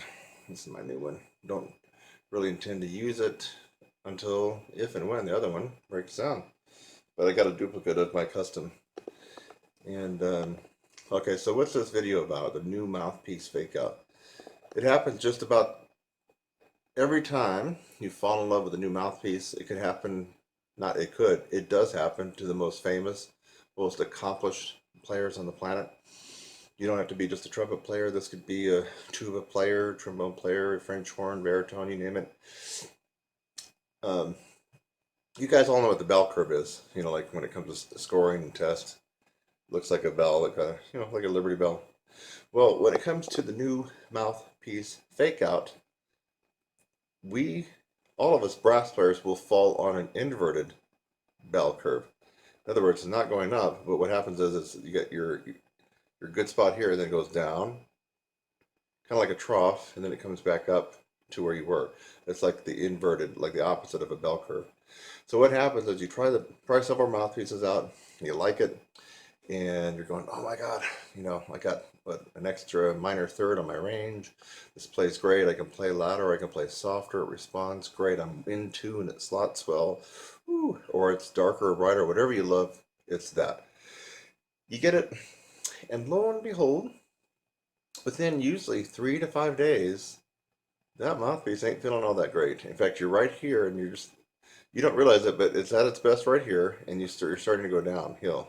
That inverted bell curve happens every time to everybody, even if they don't admit it. That's how it works. It's called the new mouthpiece fake out. So what happens if you keep going down this trough? It has a way to go. It has a progression, so you just have to know that. Most people don't know that. Once you get down to the bottom of this inverted bell curve, you're down way in the dungeon. People, this is usually about a week and a half to 2 weeks into your new mouthpiece.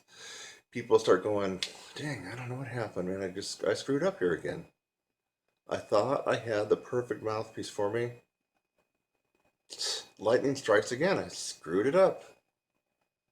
Dang it. And so at that point, you begin thinking things like returning it, exchanging it, or selling it on eBay used or whatever.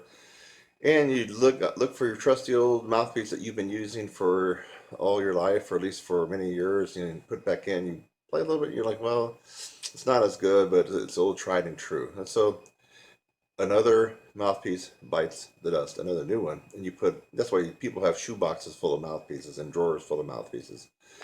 What you didn't know is that as you're at the bottom, now here's this inverted bell curve. As you're at the bottom, if you just would have stuck with it another week to maybe 2 weeks, you would have come out of that, because your chops, everything's getting used to the new angle, the new width, the new backbore, the throat, the cup, the sharp, what kind of taper it has, all that kind of stuff. How far is the receiver's going into the lead pipe, all that kind of stuff. So this is all adapting, and when you're at the bottom, it's not feeling good, and you're thinking you made a mistake. You didn't. While this is adapting, it's finally growing accustomed to your new mouthpiece. You're actually coming out of that trough. You're coming back out of the inverted bell curve. So, my friends, if you had only waited just another week, maybe 2 weeks, in extreme cases, it could be 3 weeks, but usually it's 1 to 2 weeks when you're kind of at the bottom. When you come out of that, you'll be going, okay, this thing is on the money again. I mean, I'm loving it. So what you just experienced is the new mouthpiece fake out. And the new mouthpiece fake out is so good that it causes people to take their new mouthpiece after usually between 1 and 2 weeks and say, screw it. It's toss it in their shoebox or drawer or try to resell it. And that's the fake out. The reason it's a fake out is because that mouthpiece is still an awesome mouthpiece for them. They just don't know it. They just don't know if they hung on another week or two. And plus, practice the right things. That also helps. Things would have been back to where they loved it. Now, this affects everybody except for maybe the most minority of players. Bob Reeves told me about Bud Brisbois one time, that Bud Brisbois was wanting a new mouthpiece, and I guess Bob was making him one. And Bob called him and said it was ready. He said, "Great, man, because I'm on my way to a recording session." That's something I wouldn't do. So Bud Brisboy could do that. I mean, Mr. Chops of Steel. So I guess he took the new mouthpiece, tooted a few notes, got back in his car, and went on his way to a recording session.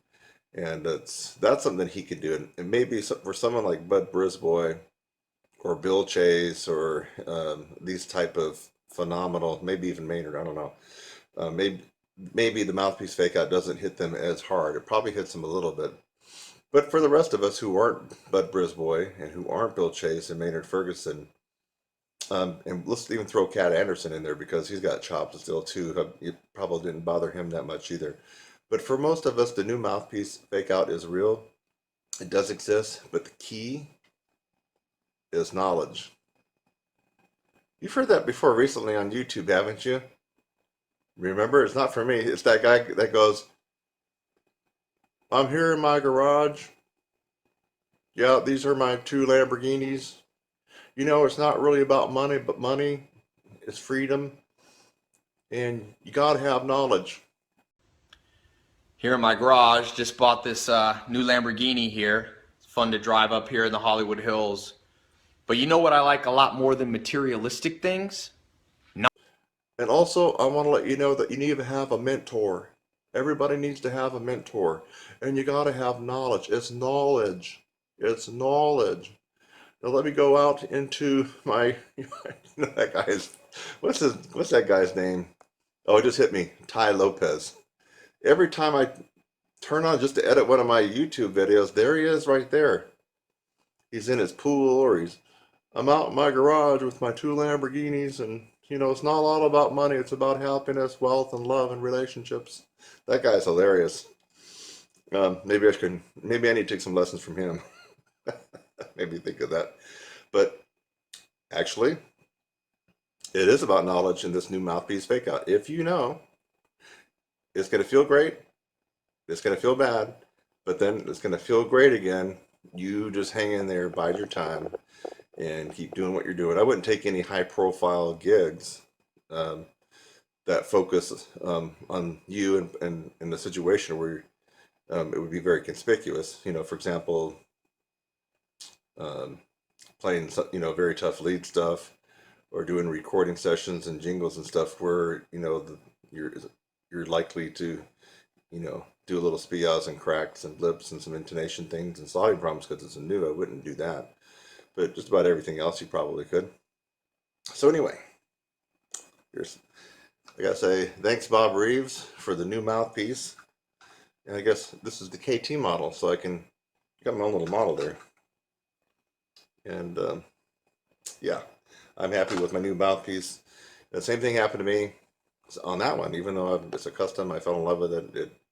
I was roughing it for a couple of weeks until I came back out of that inverted bell curve. So now you know the rest of the story when it comes to the new mouthpiece fake out. I'm Kurt Thompson, and I think you're going to find this knowledge really, really valuable for your brass playing needs. Bye-bye. I'm Kurt Thompson at TrumpetSizzle.com, and here on YouTube, you're a brass instructor. I'm a professional trumpet player and teacher, and I want to ask you a question. Would you like to learn how to skyrocket your range, improve your endurance, and reduce mouthpiece pressure? At the very least, you should discover that improving range and endurance is a process. It is not one book you're going to read, not one ebook. It's not one lesson you're going to take with a celebrity trumpet player. It is a process that you will have to go through. If you're willing to go through this process, I can almost guarantee that you will get fantastic results on this instrument or any brass instrument. And for right now, I would just like for you to subscribe to my channel. Look down below and click the subscribe link. I would love to have you as a subscriber on my channel, Your Brass Instructor. I'm Kurt Thompson. I'll see you in the next one.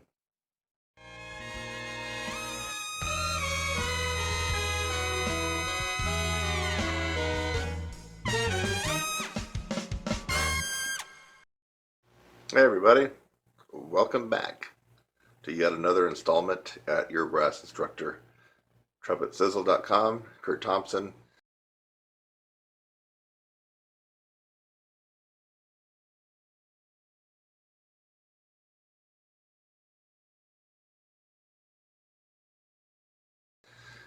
And as many of you that may or may not know, all you have to do is watch a couple of videos on my channel and you'll know that I'm starting to dibbling and dabbling in the jazz. That's the last frontier for me.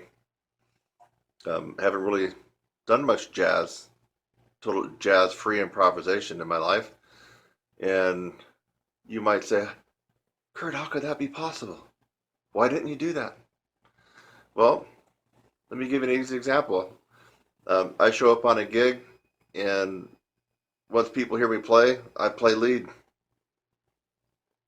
You know, that's just how it goes. That's what it was when I was younger. After my name got out, all of a sudden they would only have me come in and play lead, or they would only call me if their lead player wasn't there, or I would only take over a lead chair because I could do it. The second thing is, I got very, very good at sight reading. Many of you don't know, but I used to be a session player where I primarily made a good portion of my income going into studios and recording jingles, recording songs and little clips for other people's groups. When I was in Nashville, I got called to go to so many home studios where people were putting together these little different projects, and they needed a little trumpet here, a little trumpet there, and then I also did that quite a bit up in Seattle, in Cincinnati, not much in LA, because by that time I was doing a lot more teaching. So what happens to a guy like that that's constantly being called to come in and play and execute? You end up using these more than these. So you have to be an expert sight reader, you have to be an expert player, you have to be on the money. As a result, between those two things, and then also the classical stuff, you know, that I've done before, like when I would do Easter services or Christmas, I primarily focused on those because that's what I did. That's what I got called for. And eventually when I got into doing a lot of Maynard stuff, especially after Maynard passed away, but keep in mind, I started doing Maynard when I was 20. It was my first time that I did Maynard. I started getting pretty good at doing that kind of stuff too. So all that said, I got good at just about every aspect of playing trumpet except for the pure jazz improv.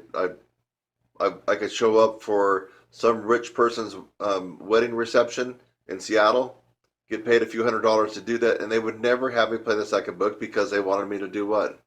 They wanted me to play lead. So they wouldn't put me on second book, and the second book player didn't want to play lead all night for 4 hours. Well, you know, you do 45 minutes on, 15 minutes off, you go get a little champagne, a little food there. You know how that goes at the wedding receptions. So yeah, I never really had the opportunity, and no one ever actually kicked me and pushed me and made me do that.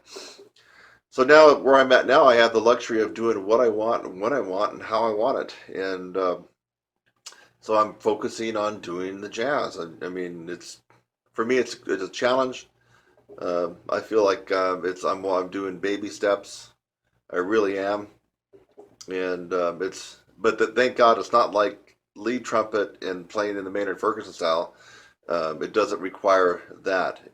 Jazz is kind of straightforward to some degree. There's things that you can do to make yourself get better, and it's logical, as opposed to power lead trumpet playing and playing the most hardest of all music that a trumpet player could play, which would be the written high note solo. All that's very counterintuitive and very illogical, and that's why people can be 70 years of age and have a Claude Gordon book and everything else and a James Stamps, and they still have troubles and struggles playing high D's and E's. But the jazz is more straightforward, and I'm kind of getting into it, and I'm doing some of the things that probably you are too. If you're just getting your big toe in the deep end of the cold part of the swimming pool and getting it wet, and you're kind of dibbling dabbling like I am.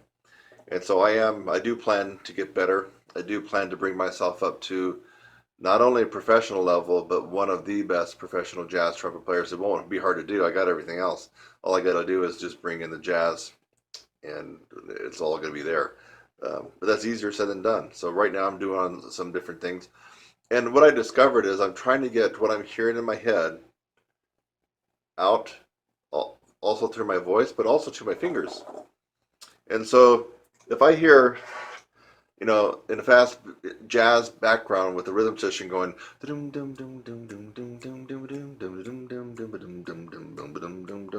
I want to go,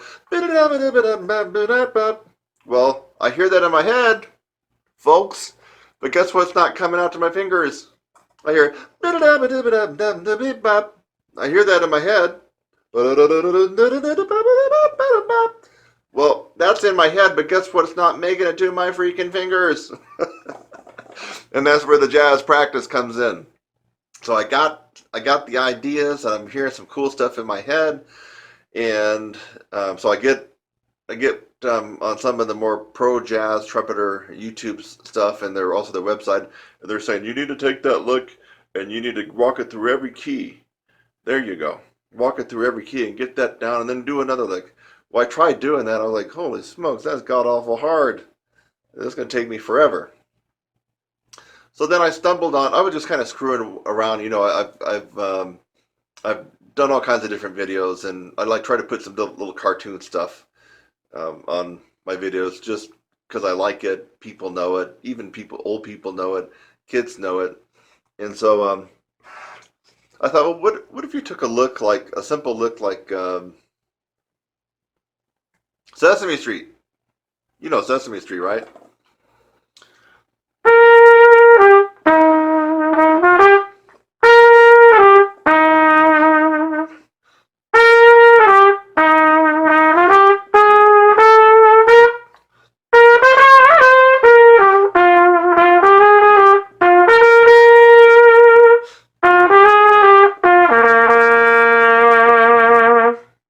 I thought, okay, now that's not as hard as okay. So I thought, okay, what if we start simple? Because I'm not an advanced jazz improv dude. I will be and beyond. But right now, I'm just trying to get what's in my head. And I have a whole lot of music theory and a whole lot of this and that in my head. I'm trying to get out to my horn. But I haven't been practicing arpeggios and patterns and all the keys and scales and modes. I'm like a typical second chair player in a jazz band would have been doing, or in a combo situation. So I started thinking, what about a simple little, kids TV show like Sesame Street? And so I thought, okay, so you hear it in the key that was played in, which I believe it was in the key of F for trumpet, that'd be E flat.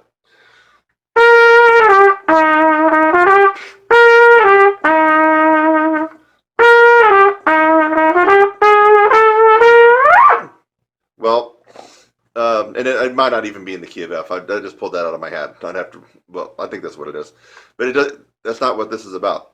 So I started thinking, well, wait a minute.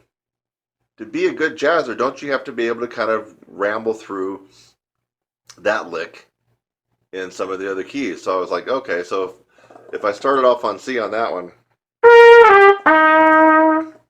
well, what if we go up a fourth?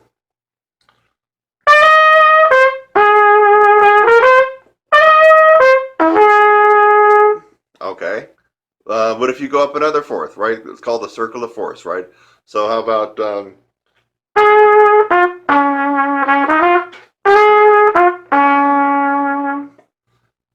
what if you go up another fourth?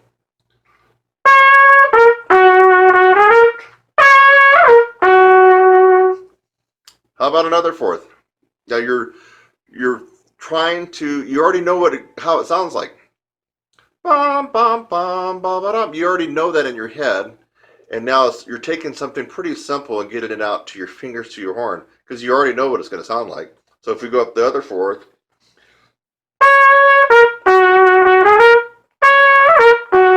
well, the other one, no, I already did that one. So now we go continue.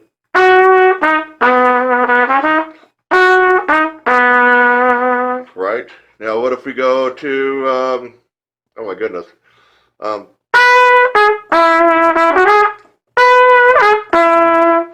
you keep going around the fourth, and what I found, folks, is that it really made me think, and it made me focus more on what was going to happen here at my fingers and the valves. I knew in here what it sounded like, and I knew how to play it on the original key, starting on C.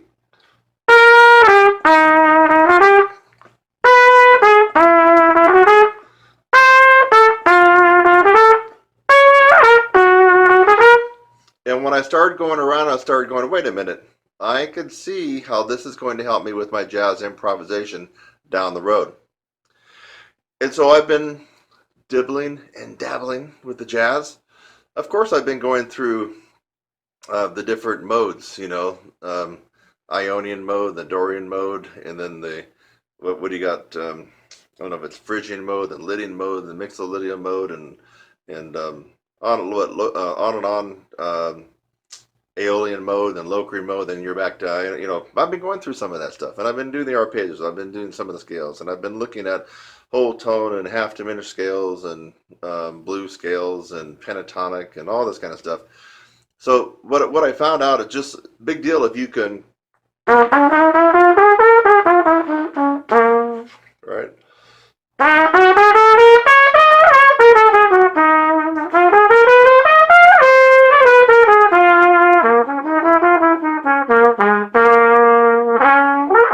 Well, I got that down, but when I heard the pattern of the lick come into my head, I couldn't get it out to my fingers exactly. I could do the scale, part of it. So when I started taking something simple like Sesame Street and just going around the cycle of fourths, or you could just go up in half steps if you wanted to.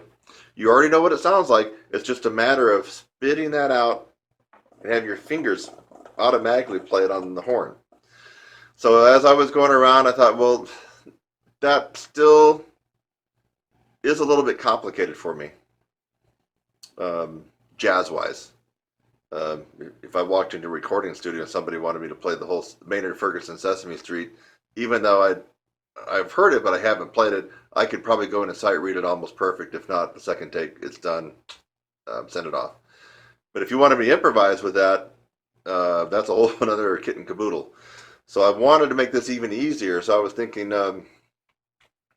let's go to the easiest thing that we could probably think of, and I'm thinking like little baby nursery kind of things, Rockabye Baby, or stuff hot cross buns, Mary Had a Little Lamb, just little things like that. And I thought, well, how difficult would that be? And I found it's actually not easy, folks. Even if you took something like Mary Had a Little Lamb, which in most 5th and 6th grade band books for trumpet, it would actually be in the key of RC, concert B flat. It would start on RE. But something simple like Mary Had a Little Lamb, da da da da dum bum bum, right?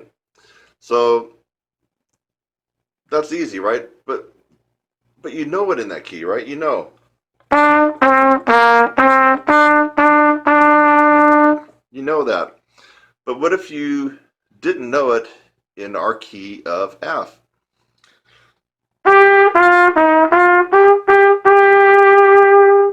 Right? Going up a fourth, now you have to start on D, and that would be your key of B flat. So you're taking what you know here and it's translating out to here. Now you started on G. What's going to happen? Right? You go up another fourth, start on C. Okay? Go up another fourth. Now we're on F.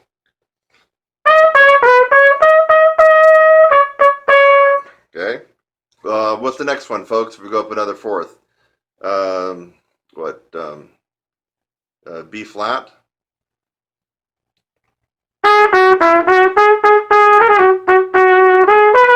Ooh, that was actually a hard key, and I wasn't even really paying attention.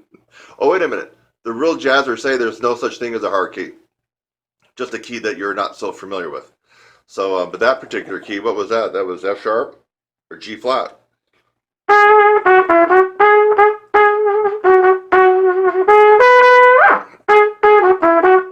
Okay, I was actually playing the key of F sharp. If we went up another fourth above that, D sharp, E flat. Okay. How about we'll go up still another fourth. Let's keep going around the circle. G sharp.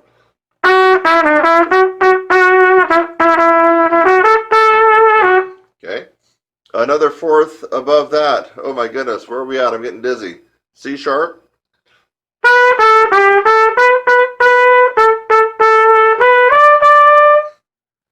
Okay, what if we go another fourth above that?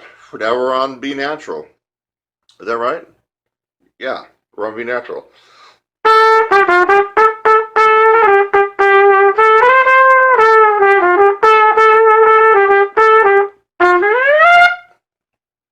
Are we done yet? I think we're almost done. Yeah, because now we come back to the E.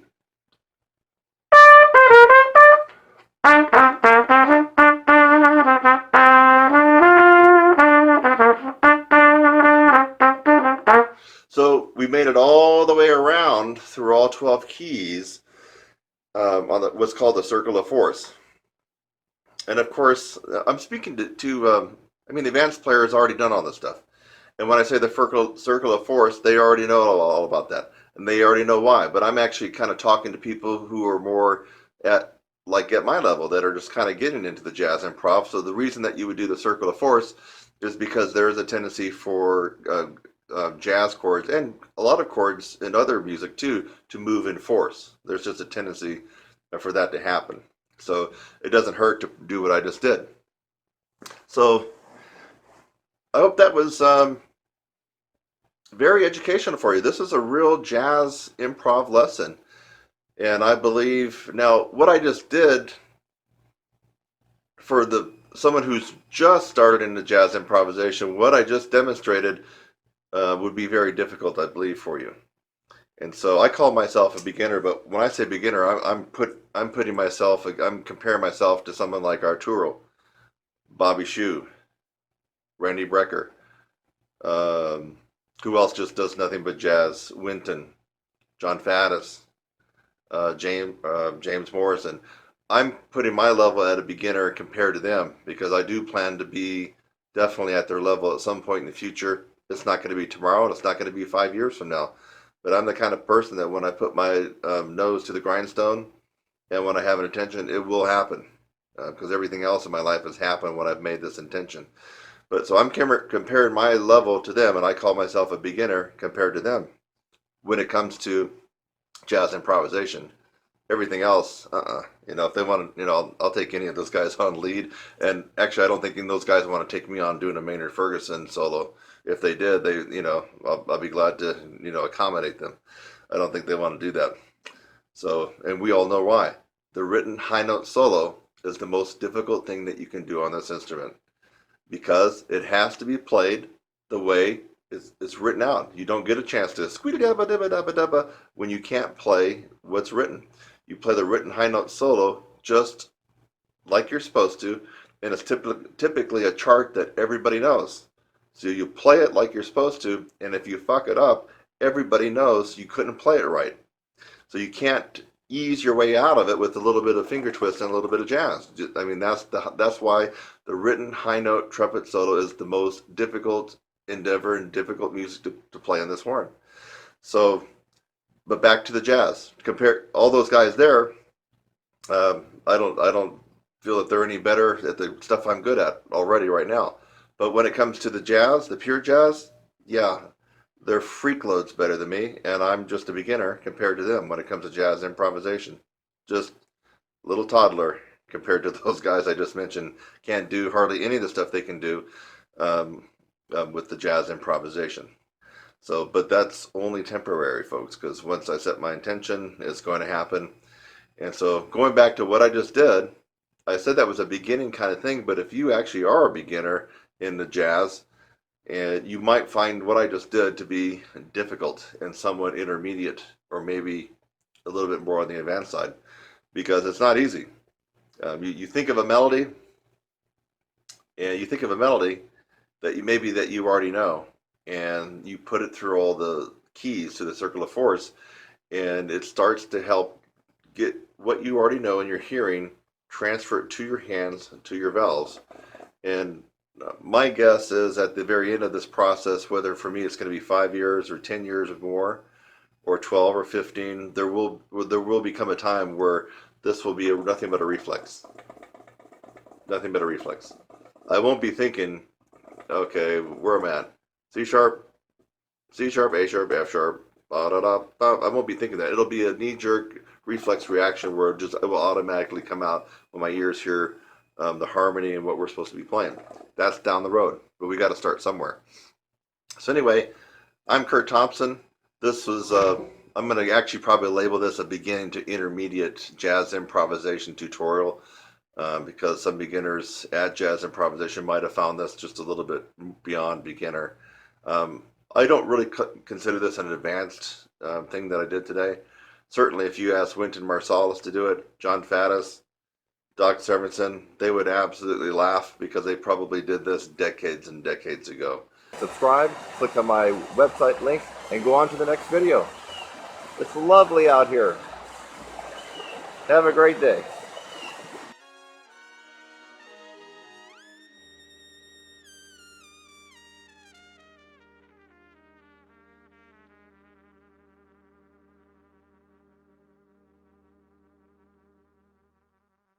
So I was just thinking about doing something different in the Clark book today, and I decided to take 98 and transpose it up a half step.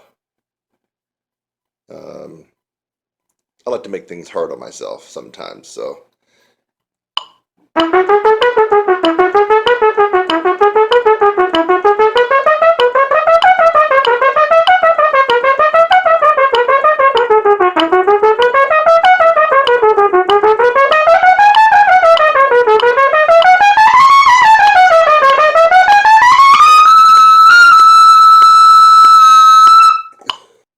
If you know 98, this is in study 5. 98 is the last one, like that pattern. And I do it all in one breath, which doesn't allow you to stop, start, and reset the curl in and the roll in. That number 1 makes it already hard enough. So if you do this all and don't take a breath, you're going to really find out if you actually can roll in and roll out in real time. And more of a classical thing, not just a brute force type of exercise or technique like maybe I've demonstrated before in the past. So the other thing is, this is for the classical guys. You jazz guys, a lot of times you don't really transpose that much. I mean, you get in a jazz jam and what do you got to do? You got to transpose usually up a whole step because the rhythm section is going to do a blues in D, right? Well, that means for us trumpet players, that's, holy crap, E. Or what if they do something in E, which is very easy for rhythm section because one of the strings on the guitar and bass is E. So that means F sharp for us, F sharp blues. So for 98, to make things a little bit more difficult, and to maybe lure in some of the classical guys that are used to transposition. And by the way, here's just a quick tip. I went through and mastered the entire Caffarelli book years ago when I was undergrad. And anybody that knows anything about the Caffarelli book, it will turn you into a pretty decent player that can transpose in all different kinds of keys. Anybody that can go through and master the Caffarelli book with about a 95% accuracy would get a 2 thumbs up and 2 toes up for me, because that's kind of a bitchin' book. I mean, it really makes you think to transpose like that. So anyway, back to the study in the Herbert L. Clark 5th study. And anyway, 98, I was just fooling around with it. Now I could do 98 upside down blindfolded. It has 1 flat in the key. And I thought, let's make it harder. How much harder would it be just to simply single tongue it at not too fast of a clip?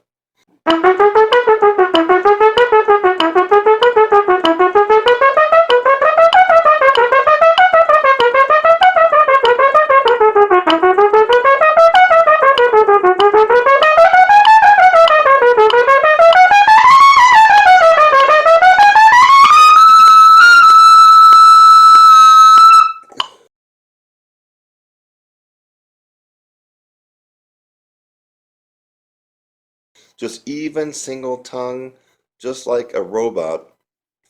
I'm not even paying attention to the dynamics really so much. And I found it very difficult for me to be very accurate tonguing, plus transposing up into trumpet F sharp major, and using the real-time roll in, roll out, all in one breath. The final take you're going to hear me do came after a good 3 or 4 attempts. and it still isn't perfect. Now contrast that, I end this particular tutorial still transposing up a half step into trumpet F sharp major, but I slur everything.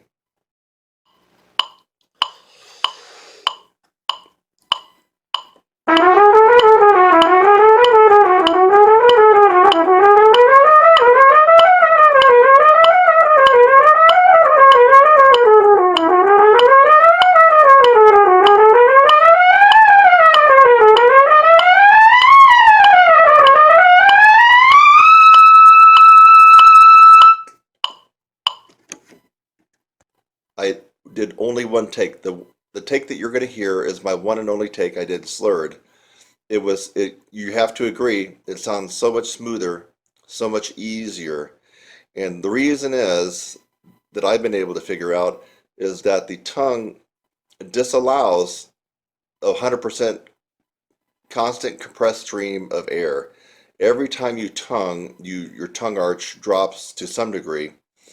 And so even if you maintain a tongue arch when you go higher, it still drops to some degree. But when you have this type of study where you're going low and high and low and high, you're constantly going back and forth from an uncompressed position to a compressed position with your tongue arch, making this study to be very, very difficult. Then transpose it up into 6 sharps. And so what you're actually looking at when you play, you're not even looking at the real notes that are coming out the horn. The notes coming out the horn are coming out a half step higher. All this requires a supreme amount of intelligence, talent, and practice under your belt. It's not magic, but you have to have all those qualities. I mean, you're doing a tremendous amount of thinking, and it'd be kind of cool if somebody else would do this. Oh, the other thing is, classical guys, did you notice? By the way, yeah, can you see me? Yeah, it's me, Kurt Thompson here. The light's kind of doing a little this and that.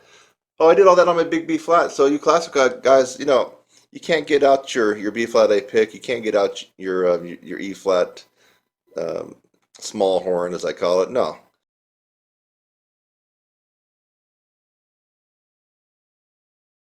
In fact, I don't even want you to do it on the C horn, which is smaller than the B flat. I want you to, yeah, that doesn't count if you do it on the C horn. I want you to get out the big horn.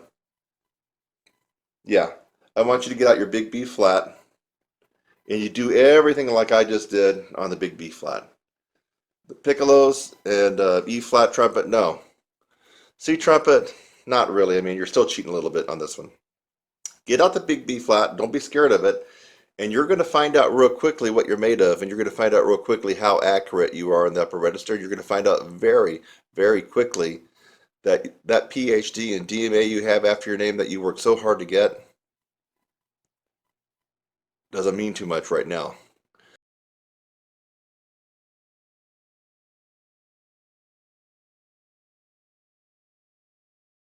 Putting your feet to the fire. This is a test.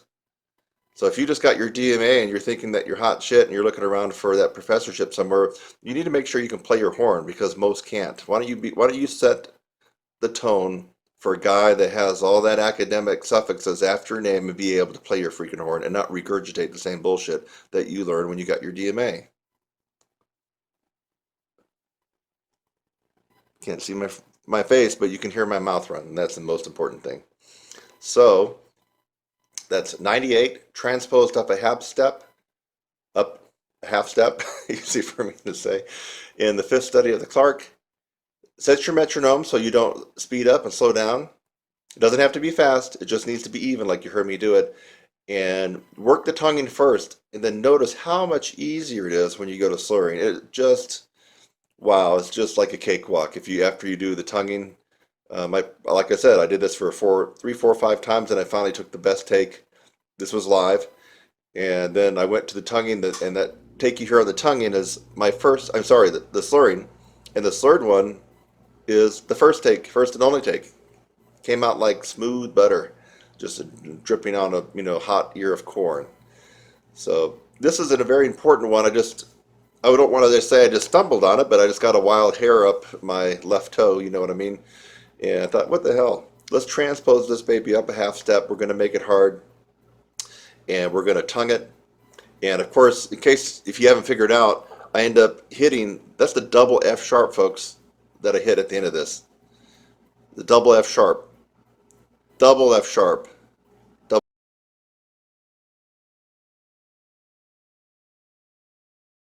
high F sharp. That's the note that I hit at the end of this one. Try it yourself, and if you can actually do this, I would love to promote you on my channel as a guy that, or a gal that took the initiative, went and tried to do this, and actually made a video of yourself, put yourself out there. I promise you, if you did a decent, now if you clam bake this thing all over the place, I'm not going to put it up on my channel and embarrass you. But if you make the effort to make a video of yourself doing this, and you got to have yourself in the camera. I don't want any black screens, because then we don't know if you went over to, you know, Maurice Andre's grave and he played it for you. You got to have yourself in the picture so we know who it is, and you got to use your real name. You want to get a little fame, and you want an instant 5,000 people to be able to watch your stuff, then go ahead and go for it. Make the effort. This needs to be transposed into F sharp major. You need to tongue it and slur it. If you got the you know what to do it, record it, send it to me, and I'll make sure a ton of brass players watch you play it. Over and out. You know, I've been kind of messing around doing the palming Dr. Charles Colin lip slurs and lip trills, and I've been finding it quite tough. I mean, you can't use any mouthpiece pressure, so I'll just give you an example. You know, you do the horn here, you know, it's palmed. So you make your hand. Now, French horn players, you'll probably have to do this. Trombone players, maybe also. Baritone players, I'm not exactly sure how you would do that unless you could put your, like, you know how a tuba will put their tuba in a big tuba stand. And if you put the tuba in the stand and you just went up to it with the mouthpiece like that, that would be almost the equivalent. So if you could put your euphonium or baritone in some kind of a stand, then you could probably get the technique we're after here. So you make your hand like a shelf, and I was just kind of messing around doing some lip trill, just seeing where I was at. As you've heard in other past tutorials, I've been able to, you know, lip trill pretty decently up to triple G's, but that was using a tremendous amount of mouthpiece pressure at the very end, so that was pretty tough for me. But here I am. Let me just do it this way so you can see.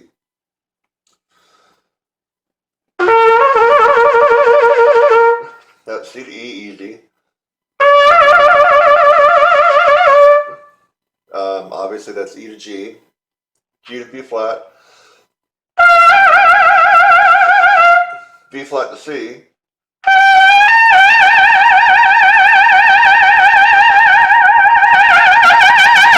okay, so that was B flat to high C. Now, also I'm doing these rather loud. I would say that was just pushing probably forte.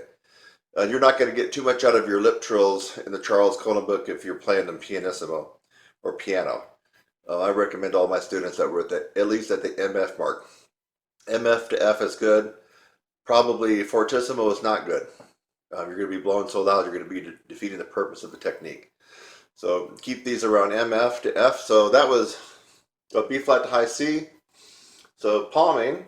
Now look how I got it. I don't know if you can see. I'm only using the weight of the horn. I'm not doing this. I'm not grabbing and pulling. There we go. Let's try to go a little higher.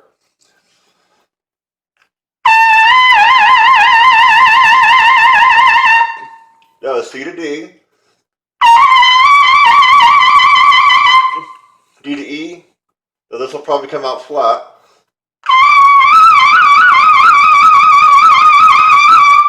And then, geez, I don't even know if I can make this last one.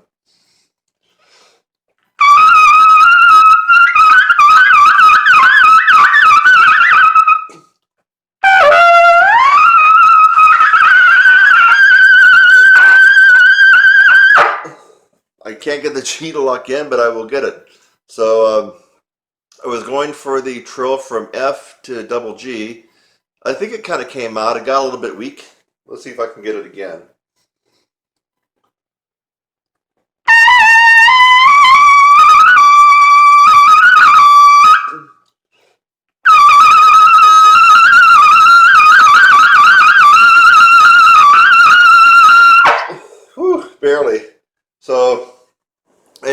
double G. Now, folks, I'm probably making that look too easy, so I want you to try it. And why would I say I'm making it look too easy? Well, one of the techniques in my course does kind of focus on the Roy Stevens, William Costello, no pressure system palming. Now, we're not doing it exactly as Roy would have had his students do, because I'm not doing the whole gap in the teeth thing and the forward jaw and the upstream type of embouchure that is the Stevens embouchure. So we're not really doing that, but we're actually doing the physical exercise to kind of strengthen up our chops. So the reason I mentioned that might have looked too easy is because when people come into my course, a lot of people have trouble just doing this.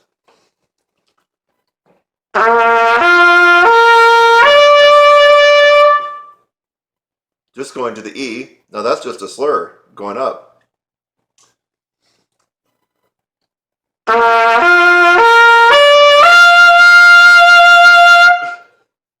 I would say more than half the people getting in my course cannot do what I just did there. That was simply going up to a high G. Low C, G, C, E, G. And to go up the next one, now we're going to whittle out almost all people that start my course.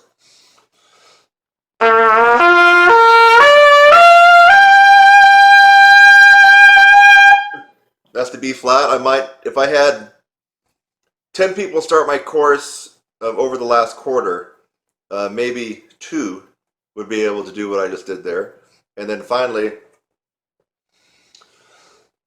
I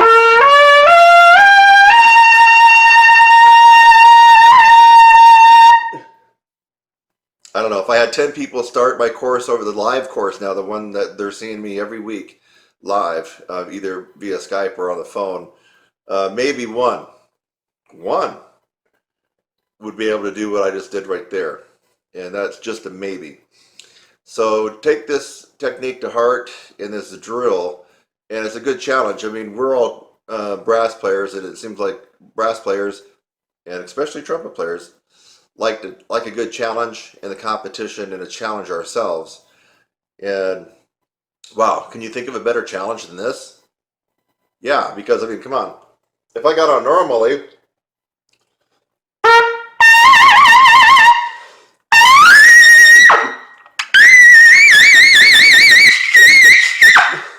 I mean, what the hell? I just did that lip trill from double C to double D, and if I warmed up a little bit more, I know it can go another 3 or 4 steps higher because I'm playing normally and got the right pressure that I want. So this shows you.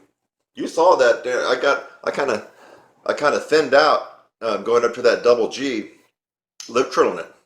So if I can go an octave higher playing normally, there's something to this technique, and I highly recommend that you start playing around and challenging yourself. Think outside the box, use your brain. You have to constantly keep moving upwards and expanding everything and advancing your horn. It doesn't stop. It hasn't stopped with me. I'm still looking at areas. Right now I'm looking at the jazz area. Although I feel like for a guy that's, done it for, I'm not even really seriously doing it, but I am looking at it. I am doing some different things with the jazz and jazz improvisation. And I feel like the little effort and input that I've done has actually got me, a couple of spots upwards. So now, do I really have to do all the jazz? No, because I have classical skills and commercial skills that tend to put me ahead of the pack and make me stand out. But I'm not satisfied with that because I want to keep expanding, keep improving. And so I'm looking at the jazz as kind of a last frontier for me. And I've been noticing when I've just been kind of fooling around playing with some of the legends of jazz, the living legends, it's at the point now where I feel like I'm kind of hanging in there with them. I mean, just on some of the recordings, and I'm like, wait a minute, I'm able to hang in there with these guys. And jazz is definitely not my forte now. Who knows, maybe down the road it will be. So the whole idea is you keep trying different things and experimenting and adding different things to your regimen to keep improving. What is the opposite of that? The opposite of that would be to, for 30 years, pull out your Claude Gordon book and be doing this.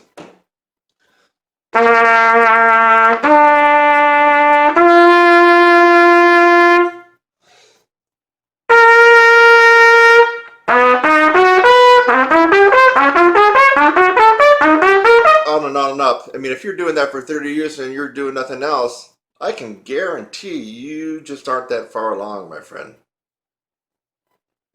Be smart. I'm Kurt Thompson at TrumpetSizzle.com, and here on YouTube, you're a brass instructor. I'm a professional trumpet player and teacher, and I want to ask you a question. Would you like to learn how to skyrocket your range, improve your endurance, and reduce mouthpiece pressure? At the very least, you should discover that improving range and endurance is a process. It is not one book you're going to read, not one ebook. It's not one lesson you're going to take with a celebrity trumpet player. It is a process that you will have to go through. If you're willing to go through this process, I can almost guarantee that you will get fantastic results on this instrument or any brass instrument. And for right now, I would just like for you to subscribe to my channel. Look down below and click the subscribe link. I would love to have you as a subscriber on my channel, Your Brass Instructor. I'm Kurt Thompson. I'll see you in the next one.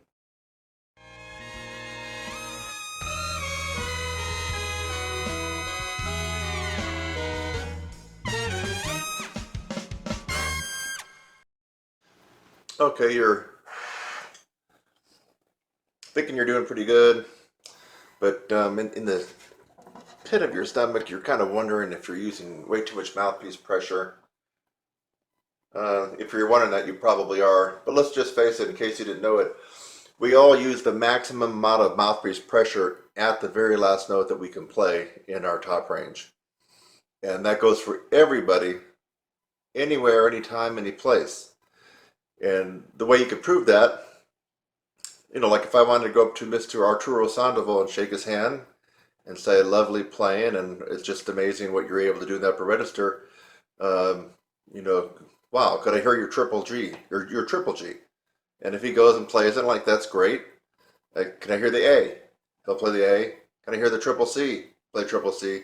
If I keep asking Arturo Sandoval to keep playing the next note, at some point a note will not come out. And the reason that note will not come out is because Arturo would have exceeded the maximum amount of mouthpiece pressure, and at some point he'll press so hard that the lips will no longer vibrate.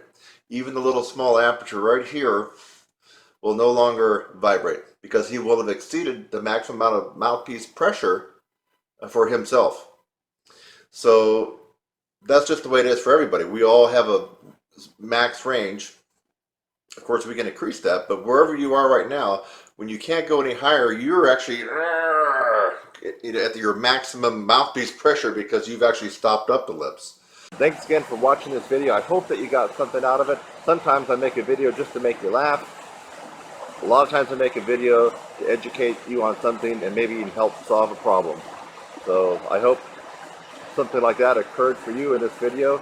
And while you're at it, again, subscribe, click on my website link, and go on to the next video. It's lovely out here. Have a great day.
Okay, so if you want to increase your power and your dynamic level in the fortissimo direction, or you might want to kind of follow my path here, kind of follow my role, and that is a couple times a week. Now you can't do it more than a couple times a week because it will start to screw up your intuition. It'll start to screw up your intonation and your ability to center notes. If you practice on a mute all the time, I already learned that lesson when I lived in San Francisco, it will screw you up a little bit. But now if you take a good harmomute and you allow yourself a half an hour to 45 minutes twice a week and just blow your freaking brains. Do you realize how loud I was just playing there, folks? I mean, I'm in an apartment. I mean, if I didn't have that mute, I'm here to tell you, man, it wouldn't be long before I'd hear sirens. I mean, it was that loud. I mean, really. So my shirt looks kind of funny here, or maybe it's because I got the little black thing going on. I actually have two arms. It looks it kind of looked like my arm was cut off or something in this picture, but no, I still have my other arm there, so don't worry about that. But seriously, folks, man, I can't tell you how loud I was playing. I mean, it had to be in the 4F range. It would be plenty loud. I would cut through any Blue Devils horn line. I will freaking tell you that. You know, give me the Blue Devils and give me the best sopranos from years past. I'll tell you what I was just playing right there. That double A would cut through them. And you'd hear me bury that fucking horn line of the Blue Devil. I'm not joking about this. But the thing about it is, having the mute in there, it kind of empowers you because you can blow and you're not going to hurt your ears, and you don't have to wear headphones and earplugs, and you don't have to worry about, you know, anybody in your house or apartment getting upset by it. So if you, I mean, you need to add all the stuff up that I'm telling you, folks. If you do it, man, you're just going to turn into a pretty awesome trumpet player, at least on the physical side. I mean, so you get the harmony, you got to get a good one too. Don't get one of the little crappy plastic stone-lined ones. It's got to be a great harmony mute. You know, mine is that's all copper, and I think years ago it cost me about $175. Maybe it came down in price. I don't know. But it's a pretty decent harmony mute. It's heavy too. So my advice for you, if you want to increase your power, you need to blow against resistance from time to time. Resistance, think of resistance as resistance weight training. If you want to increase your power for pushing and pulling, then you use resistance. A resistance as in like a pull down machine, or dumbbell curls, right? Or dips. And that will increase your power that way. Well, here's what we're using the harmony mute, because the harmony mute creates resistance. Why? Because we have to blow hard. It makes it not so easy to blow right through the bell of the horn. So the harmony mute is in, what's the best way to say it? Impediment. There we go, an impediment to the air. So you have to blow against that obstruction at the bell of your horn called a harmony mute.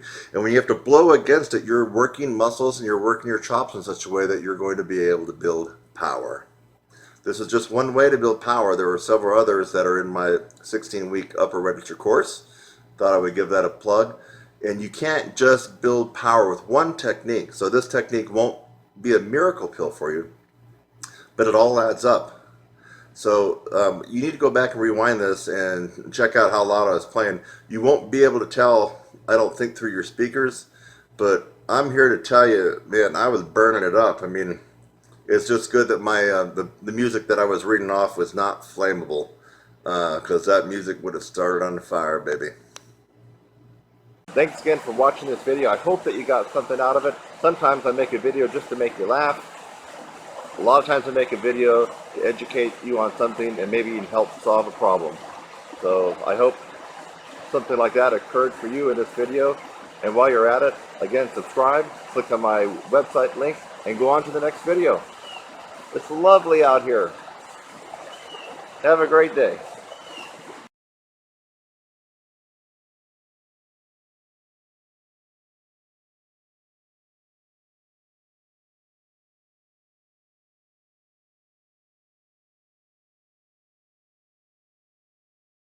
Here's a close-up of my chops. You probably should be able to see the lip roll in and the aperture. I'm buzzing right in the sun.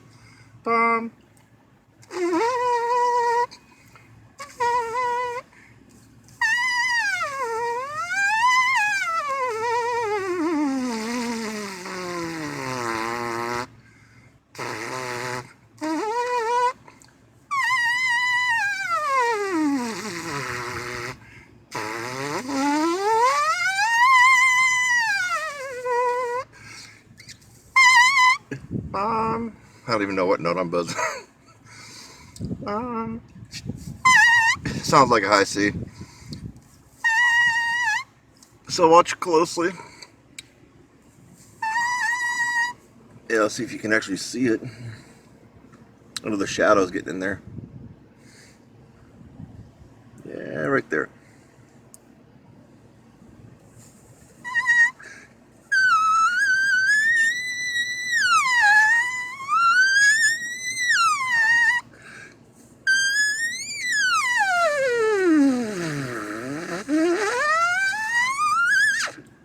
Anyway, that's a close-up.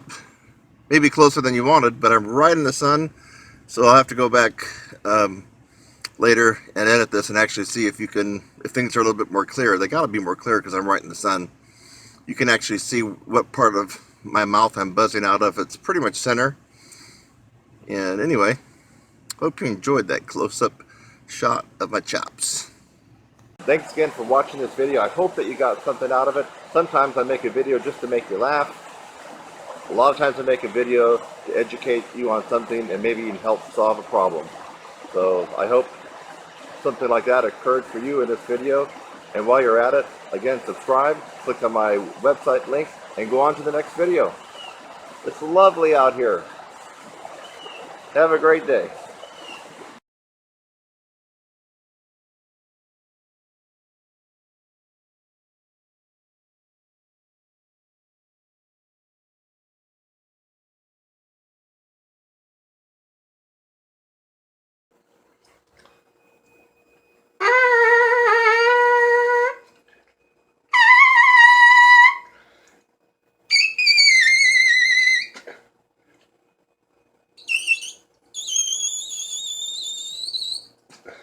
Barely. Got the triple C on this. So the mouthpiece. Should you be doing some mouthpiece buzzing every day? Of course you should.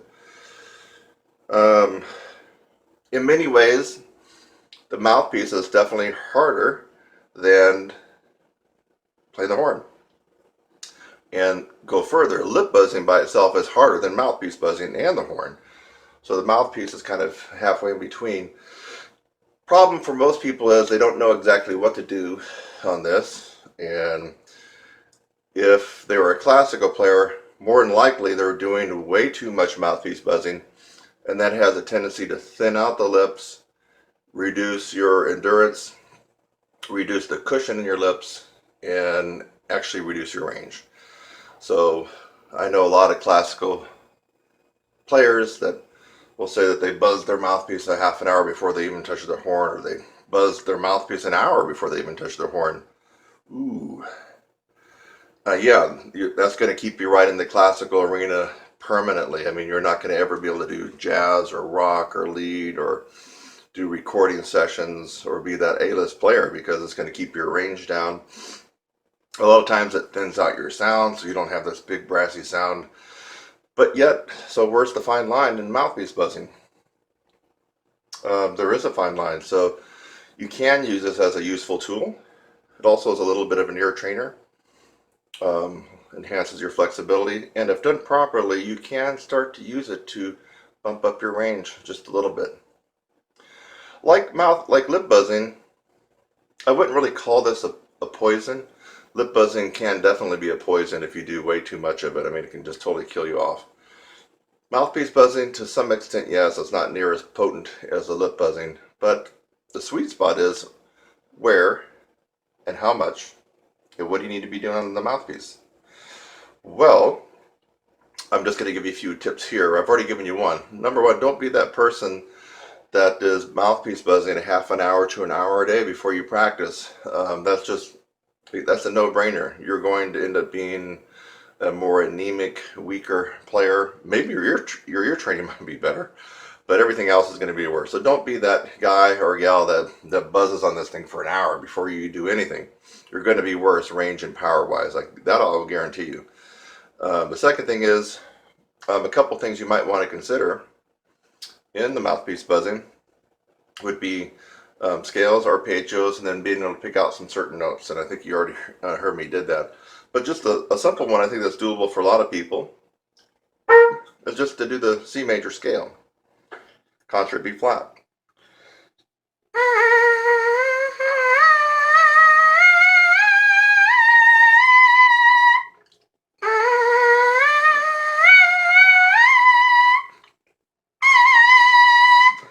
Surprisingly enough, a lot of people that come through my course, not everyone, but a lot of them do have trouble just doing something like that.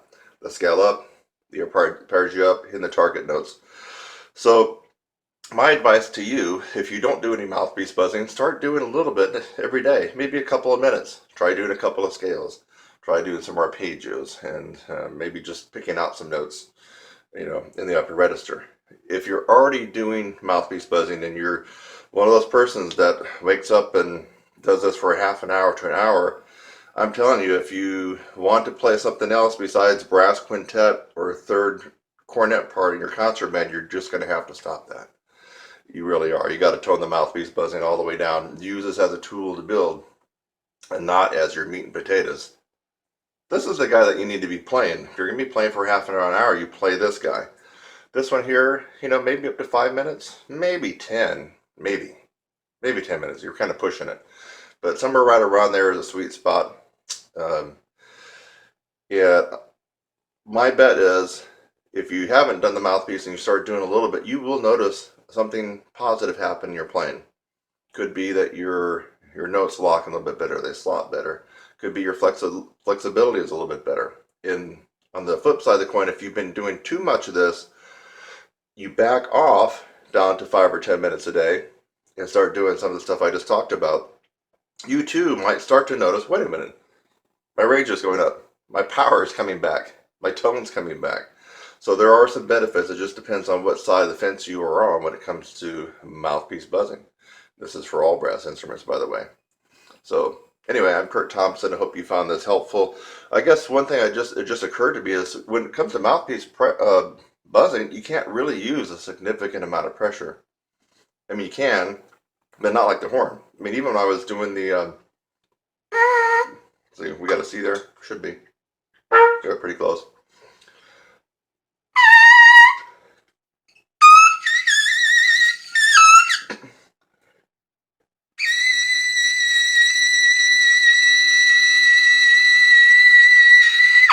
Well, that's a double C. Now, I really couldn't use too much pressure to get that double C to come out.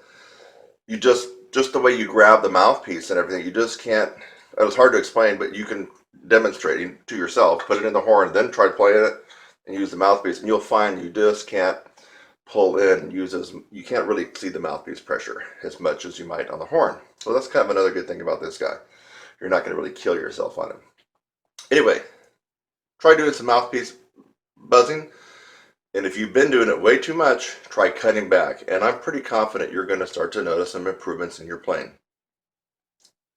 See you next time. Well, I'm just going to give you a few tips here. I've already given you one. Number one, don't be that person that is mouthpiece buzzing a half an hour to an hour a day before you practice. That's a no-brainer. You're going to end up being a more anemic, weaker player. Maybe your ear training might be better, but everything else is going to be worse. So don't be that guy or gal that buzzes on this thing for an hour before you do anything. You're going to be worse range and power wise. Like that, I'll guarantee you. The second thing is a couple things you might want to consider in the mouthpiece buzzing would be scales, arpeggios, and then being able to pick out some certain notes. And I think you already heard me did that. But just a simple one, I think that's doable for a lot of people, is just to do the C major scale, concert B flat.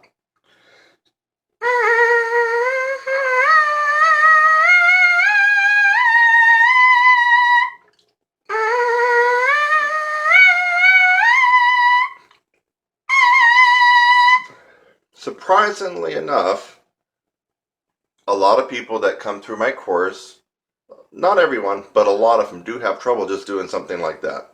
The scale up, the arpeggio hitting the target notes. So my advice to you, if you don't do any mouthpiece buzzing, start doing a little bit every day, maybe a couple of minutes. Try doing a couple of scales. Try doing some arpeggios, and maybe just picking out some notes, in the upper register. If you're already doing mouthpiece buzzing and you're one of those persons that wakes up and does this for half an hour to an hour, I'm telling you, if you want to play something else besides brass quintet or third cornet part in your concert band, you're just going to have to stop that. You really are. You got to tone the mouthpiece buzzing all the way down. Use this as a tool to build and not as your meat and potatoes. I'm Kurt Thompson at TrumpetSizzle.com, and here on YouTube, you're a brass instructor. I'm a professional trumpet player and teacher, and I want to ask you a question. Would you like to learn how to skyrocket your range, improve your endurance, and reduce mouthpiece pressure? At the very least, you should discover that improving range and endurance is a process. It is not one book you're going to read, not one ebook. It's not one lesson you're going to take with a celebrity trumpet player. It is a process that you will have to go through. If you're willing to go through this process, I can almost guarantee that you will get fantastic results on this instrument or any brass instrument.